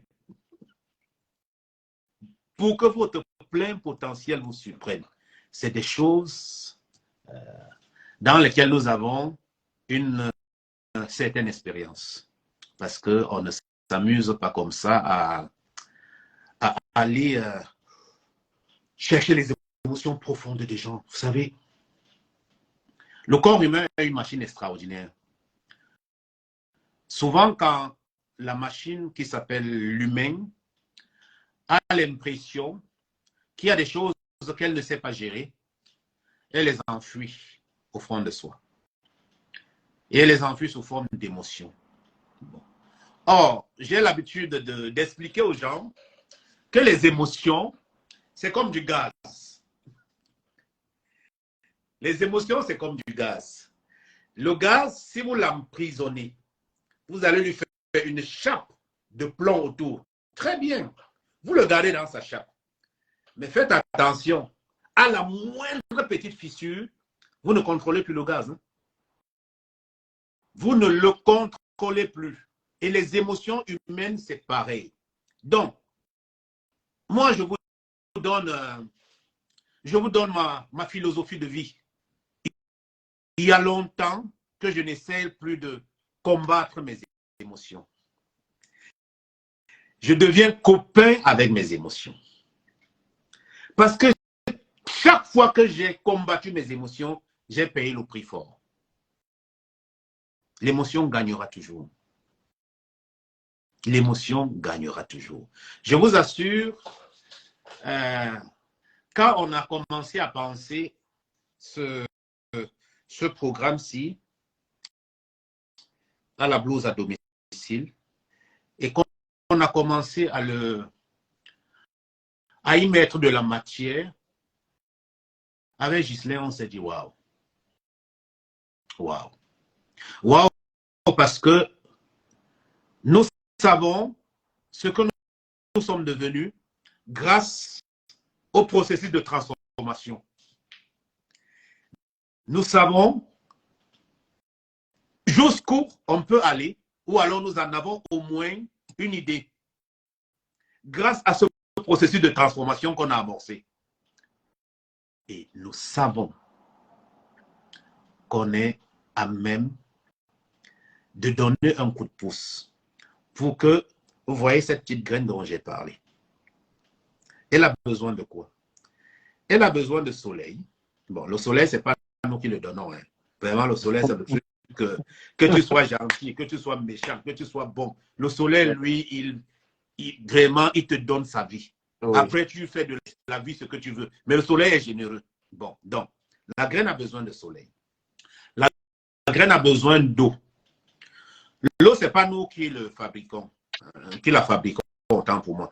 Mais au moins, nous pouvons puiser de l'eau dans un récipient et verser sur la graine. Bon, la graine a besoin de terre, de terreau, d'un environnement où l'alchimie, la magie va se faire. Donc, l'environnement, c'est particulier parce que la graine est un peu hermaphrodite, hein, c'est-à-dire qu'elle se reproduit elle-même. L'environnement est déjà en vous. Donc, on va juste venir déclencher des choses comme ça et vous serez surpris de voir que, waouh, c'est impressionnant. Mais en fait, je me balade, mais je suis aussi grand qu'un baobab. Hein? Je suis aussi grand que le manguier qui avait derrière la maison de mon père, hein? Où j'allais marauder les mangues et je suis tombé nez à nez un jour avec un mamba vert. Bon, c'était pour la petite anecdote. Je ne suis jamais aussi vite descendu d'un manguier que cette fois-là. Ah, je ne savais pas que je pouvais descendre aussi vite. Hein. Moi, je vous mets au défi. Vous prenez le chrono, crac, Salomon est par terre. Hein. Ça, bon, dans quel état, je ne sais pas, mais j'étais par terre. Donc, voilà un tout petit peu. Je voulais appuyer sur cette notion de potentiel, vous expliquer ce qu'on est en train de faire, vous parler de mon cas personnel. La personne que je suis aujourd'hui n'a plus rien à voir avec la personne que j'étais quand j'avais 15-16 ans. Rien à voir, rien du tout. Aujourd'hui, c'est les gens qui me disent, Salomon, s'il te plaît, tu as beaucoup parlé, laisse comme ça. Donc, cette énergie, il faut la libérer. Hein? Ça fait du bien, on se sent bien, on est ancré. C'est très important d'être ancré. On va y travailler. D'accord. Donc, dans les prochaines semaines, on va consacrer une soirée pour définir exactement le contenu de ce super programme qu'on va mettre en place très bientôt. On attend que le soleil soit fixe parce qu'il vient de temps en temps. Quand il sera là, début juin, fin juin, début juillet, etc., on va se fixer un bon petit programme. Encore que c'est la période des barbecues, etc. Donc, on verra bien. En tout cas... Donc, tu tombes. Oui. Alors, Je lis les commentaires, non, laisse tomber.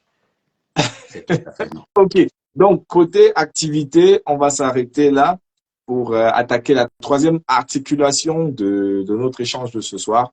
Bonsoir à tous ceux qui viennent d'arriver. Merci de suivre la blouse à domicile. Ce soir, nous faisons un petit peu l'ingénierie du projet La blouse à domicile. Je vais chercher D'accord? ma... Ok, pas de Ok. souci. Donc, nous avons vu la genèse, d'où est venue l'idée, comment est venue l'idée, et voilà, ça a été expliqué. Les activités aussi, enfin, quelques-unes de celles qui seront proposées courant 2023. Il y en aura plusieurs, mais la première, elle va se pointer avec l'été là. Ça sera un week-end où on va faire une espèce de déconnexion. On va essayer de se retrouver, essayer d'évacuer le stress, essayer d'échanger avec des personnes différentes de celles qu'on voit tous les jours, essayer de se concentrer sur nous-mêmes. Donc voilà. Et maintenant, on va attaquer la troisième articulation qui va être les enjeux. Bon, évidemment, il y a des bribes qui sont déjà passées parce qu'on a déjà un petit peu amorcé la question. Mais on va juste continuer comme ça. Les enjeux de cette page, c'est quoi? Comme j'ai dit, la mise en valeur des petits métiers de la santé.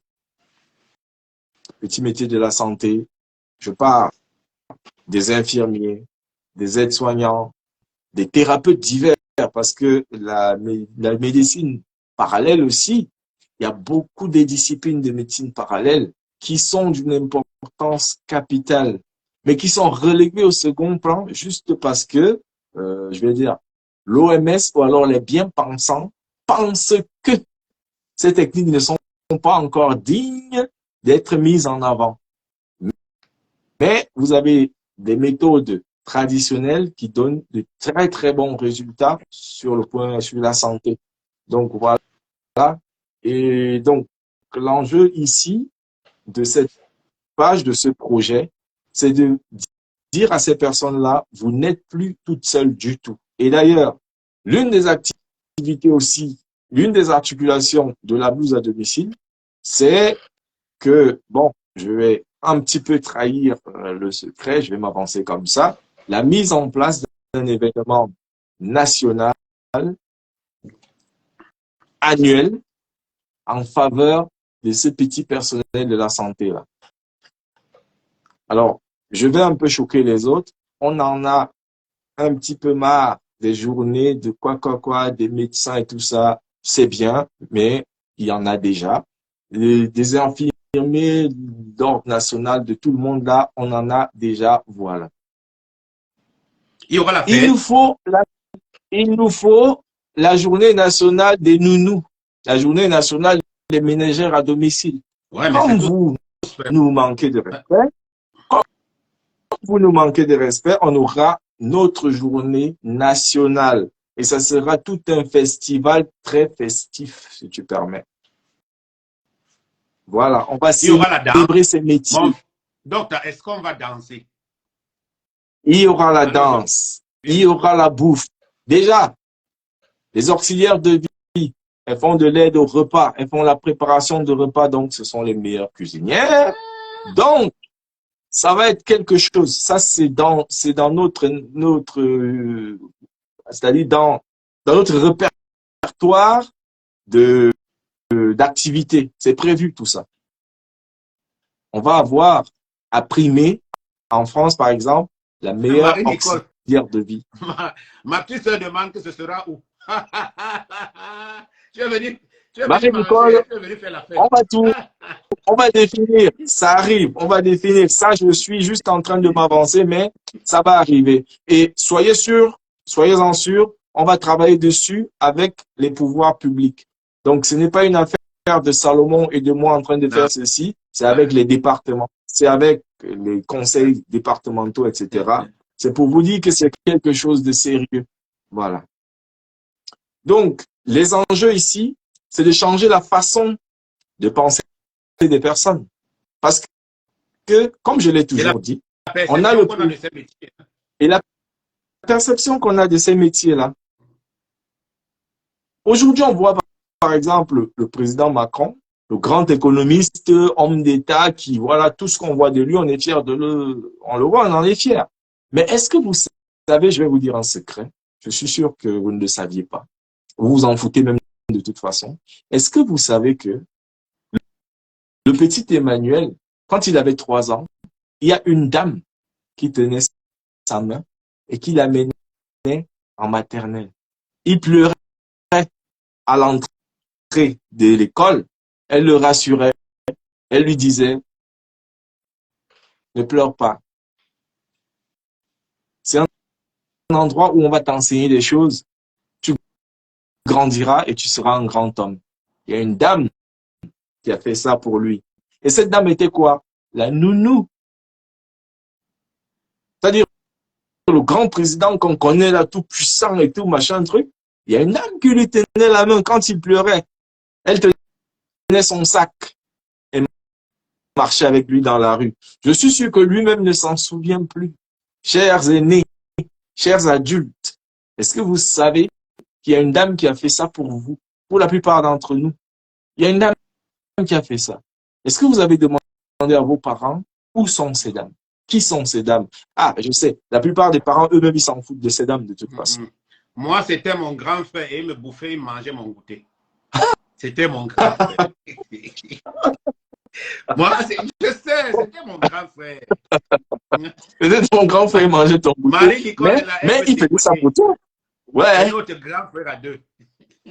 Bon, on va le convoquer à la barre parce que t'accompagner, c'était bien, mais manger ton goûter. Ah, il mangeait mon goûter.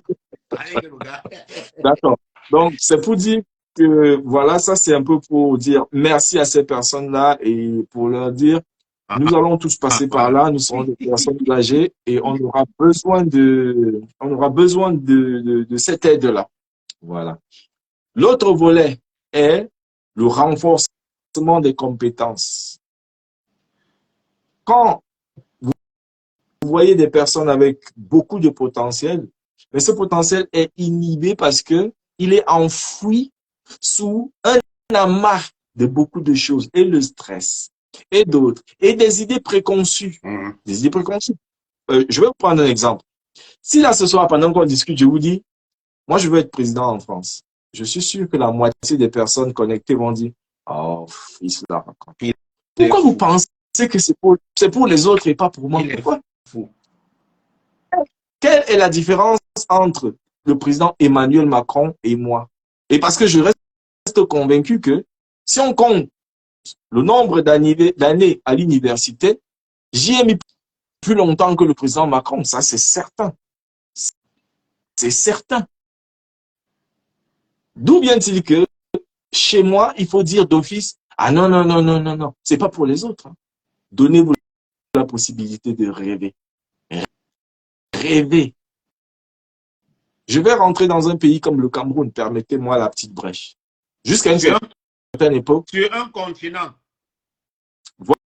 Voilà, sur ce continent-là. Voilà. Jusqu'à une certaine époque, toutes les grosses têtes du gouvernement, c'était des personnes, soit ils sont orphelins, soit c'est des fils de pauvres, soit certains ne connaissent même pas leurs parents, mais ils sont arrivés où ils sont arrivés. Combien de ministres au 237 pouvaient vous dire, mon père c'était tel, ma mère c'était tel. C'est des enfants qui sont nés dans la précarité pour la plupart. Mais ils sont arrivés où ils allaient. La preuve, même le chef de l'État camerounais, je n'ai jamais vu un château que c'était le château de ses parents. Il n'est pas forcément né. Je m'en vais. Ça devient dangereux si je m'en vais.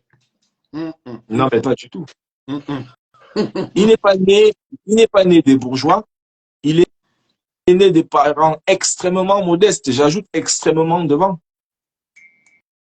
Mais ça n'a pas empêché qu'il devienne le grand homme qu'il est devenu. Ça veut dire que nous ne sommes pas responsables ni de nos origines, ni de notre situation sociale à la naissance, je veux dire.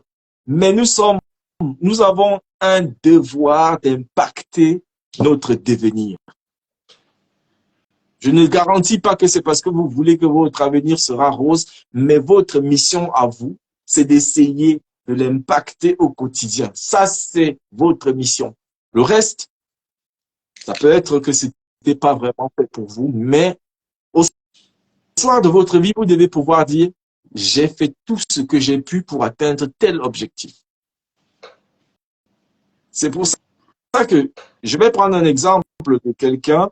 C'est un camarade de classe à ma maman. Je ne sais pas si j'aurai le bon. Je ne veux pas dire le nom parce que je peux me tromper. C'est un professeur actuellement. Mais c'est quelqu'un, ils ont fréquenté ensemble en terminale. Le mec a échoué au bac. Pas une fois, pas deux fois, pas trois fois, pas quatre fois. Ils sont arrivés en licence que le gars était toujours en terminale. Tu imagines le choc? Mais tu sais ce qui s'est passé plus tard, Salomon? Il est l'un des rares à être devenu professeur d'université. Voilà. T'as vu ça? C'est parce que le gars a dit, je vais boutir. En Douala, on appelle ça titimbe, l'opiniâtreté. Titimbe. Voilà. J'ai compris juste le traité. Non, l'opiniâtreté. Voilà. Donc, c'est parce que le gars est resté focus, concentré sur son but. Je vais y arriver. Et ceux qui étaient partis sans échec jusqu'en licence, beaucoup ont abandonné. Lui, il a marqué le pas sur place pendant 5 ans. Il est venu passer jusqu'à professeur.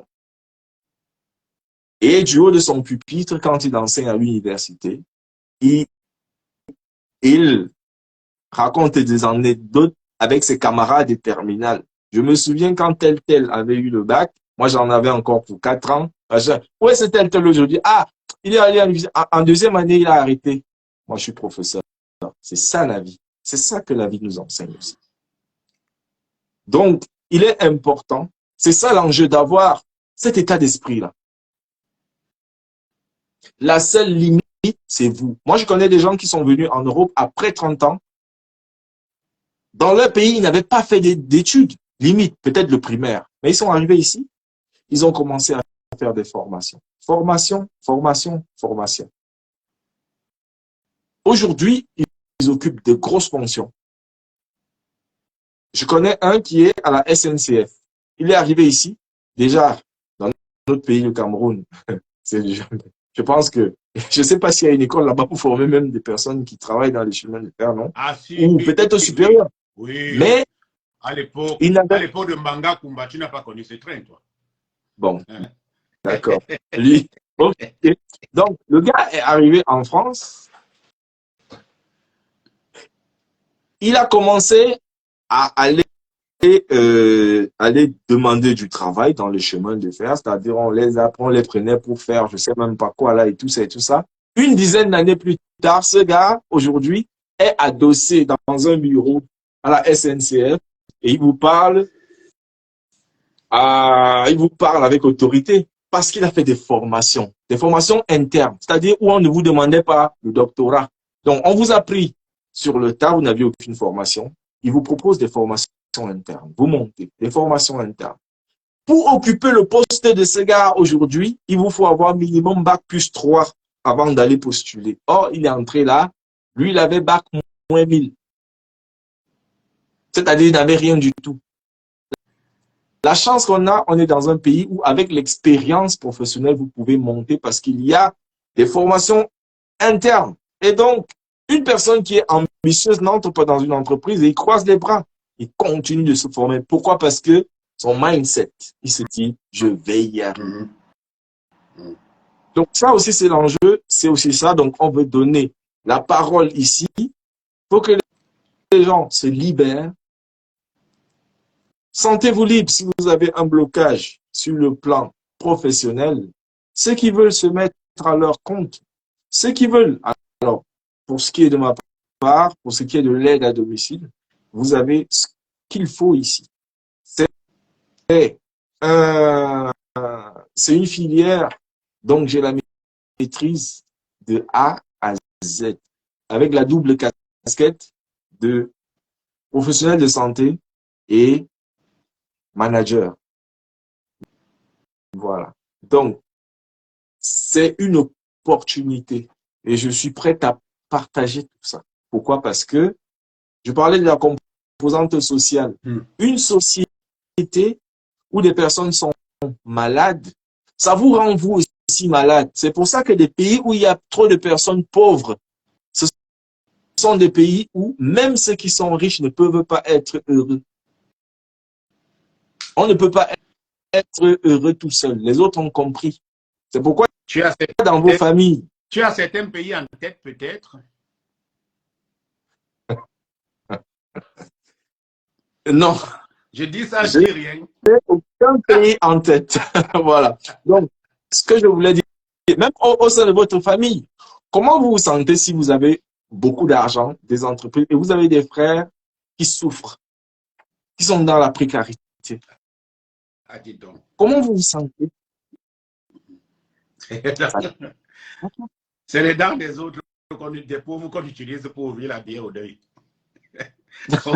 Comme dit un humoriste. Comment vous pensez que vos parents se sentent comment? Oui, ils sont fiers de vous, vous avez réussi, mais quand ils regardent vos petits frères, vos grands frères, ils croupissent dans la misère, quelque part, ils ne sont pas fiers parce que, bon, ils ne peuvent pas le manifester, mais quelque part, ils se disent, c'est quand même dommage pour eux.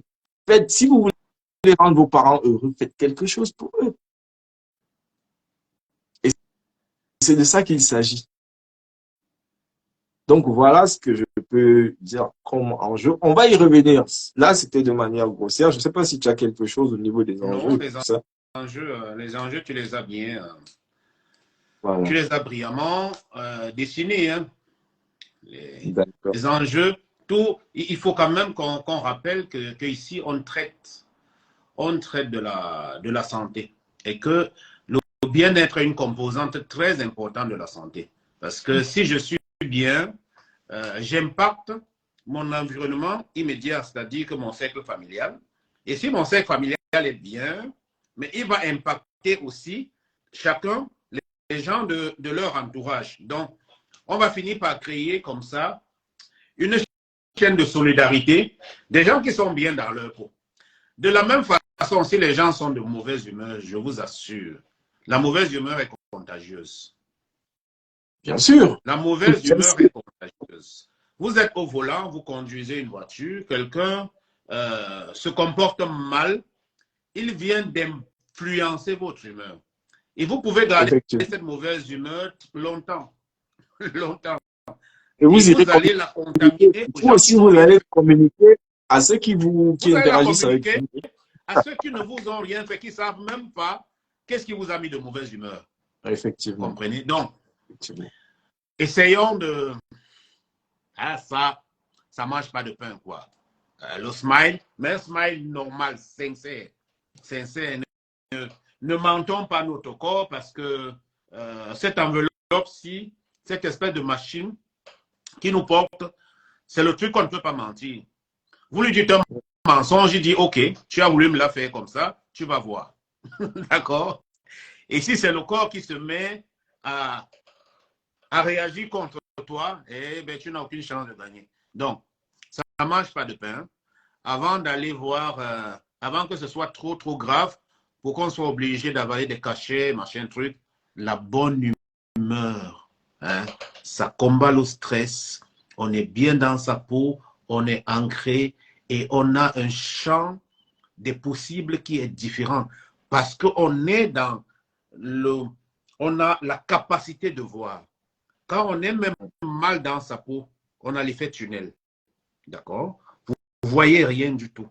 Parce que vous êtes dans votre monde seul.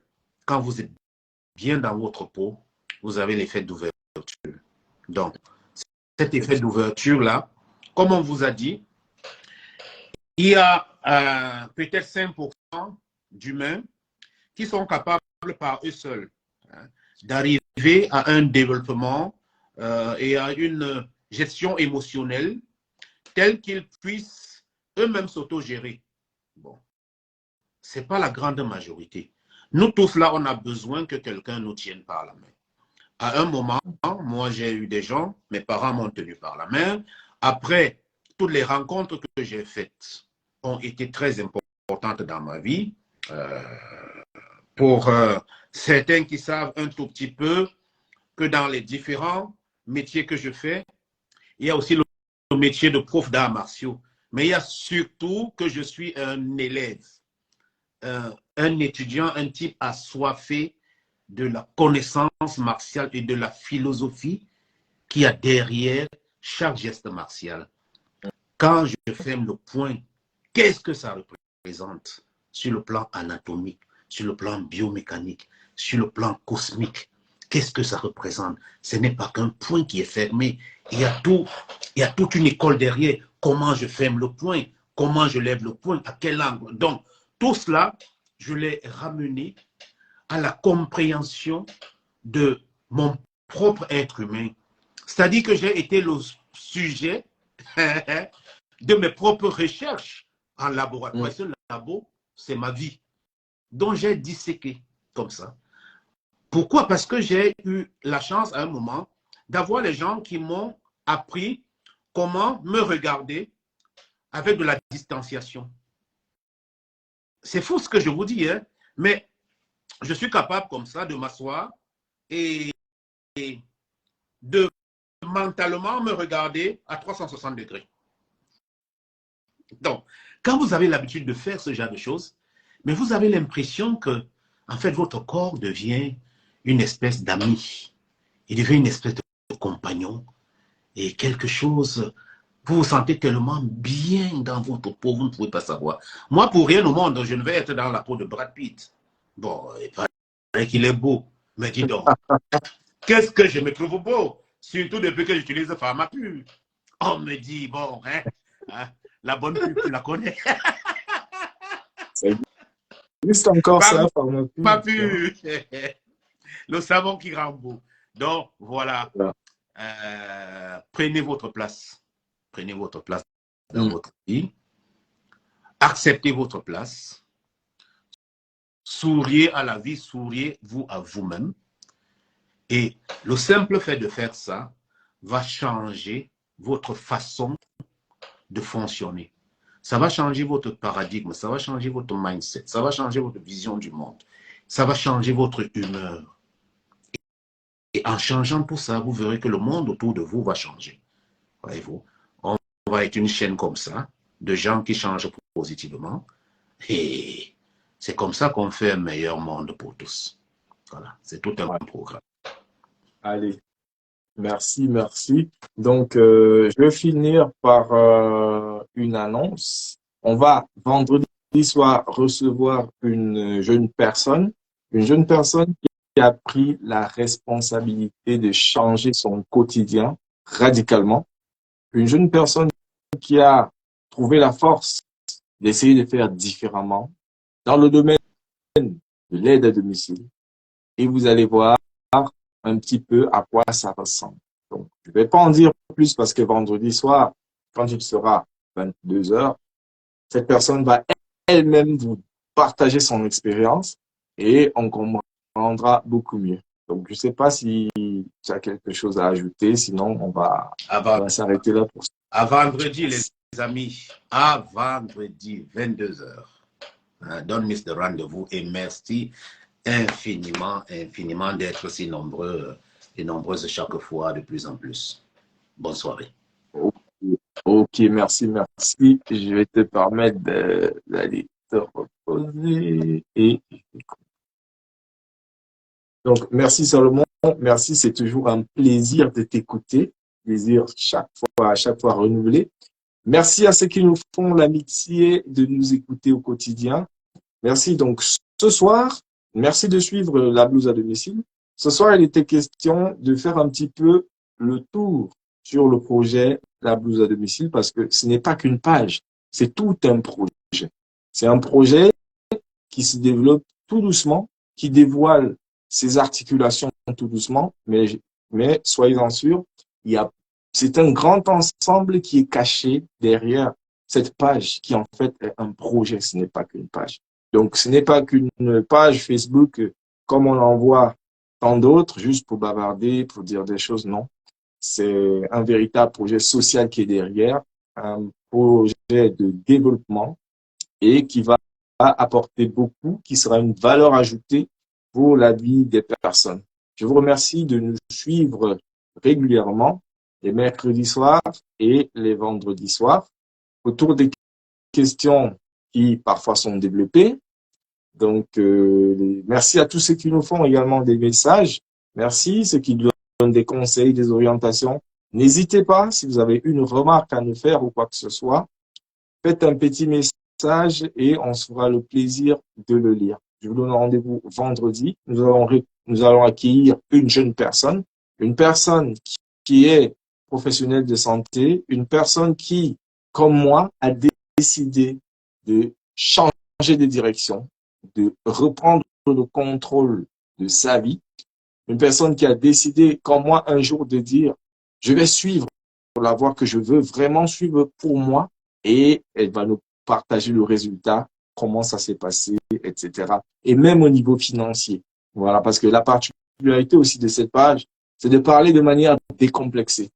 Je suis contre ceux qui pensent qu'il faut faire un mythe sur ses revenus. Pourquoi?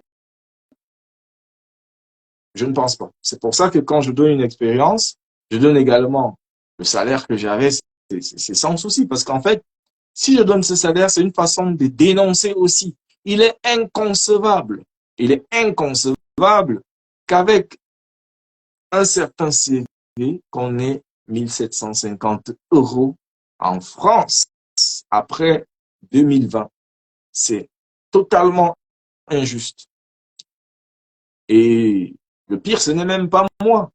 En 2019, j'ai eu une assistante. Cette assistante-là, elle avait un master en droit, mais elle était assistante d'agence et elle était payée au SMIC. Je rappelle qu'un master, c'est Bac plus 5. Elle était payée au SMIC. Ça veut dire qu'en net, elle était à l'époque dans les 1200, 1300 €. Bac plus 5. Moi-même, j'étais pas contente de la voir là. Sincèrement, c'était mon assistante, mais j'étais complètement gêné. J'étais complètement gêné, mais j'étais pas son parent. Je lui aurais dit, qu'est-ce que tu fous là? Qu'est-ce que tu fous là? Et j'ai amené le sujet quelquefois. Elle semblait me dire, oh, je n'ai pas trouvé, c'est un peu dur. Bon, c'est vrai qu'elle était très jeune, hein. Elle avait 22, 23 ans. Alors, elle ne trouvait pas, on ne l'embauchait pas vraiment à la hauteur de son potentiel, mais j'avais mal de l'avoir la payer au SMIC. Des jeunes comme ça, c'est des gens qu'il faut impacter et leur dire, si vous êtes jeune, vous avez 21 ans, 22 ans, vous avez un master et on ne veut pas vous donner des responsabilités, bah, continuez de monter. Devenez professeur. Si à 30 ans vous êtes professeur, vous aurez un meilleur poste. Cherchez pas forcément à bosser là comme ça, mais ne partez pas vous accrocher à un endroit qui va, je le dis, vous perdre du temps pour le SMIC. Je préfère que vous poursuiviez vos études en travaillant chez McDonald's. Vous allez faire un temps partiel chez McDonald's, vous poursuivez vos études, c'est beaucoup plus important que d'aller s'asseoir quelque part de 8h à 18h pour un 39 heures pour le SMIC. Ça vous bloque, vous pouvez même plus continuer vos études, etc. pour vous donner 1200 €. Voilà. Maintenant, c'est question de vision, où est-ce qu'on veut aller, etc. Donc, je vous remercie d'avoir été là. Je vous donne rendez-vous vendredi prochain. On va accueillir ensemble cette personne qui va nous partager son expérience. Merci de continuer de suivre La Blouse à domicile. Je suis Ghislain Yogo, fondateur de La Blouse à domicile. Bon courage pour le week-end, du courage pour le boulot et à vendredi. Bonsoir.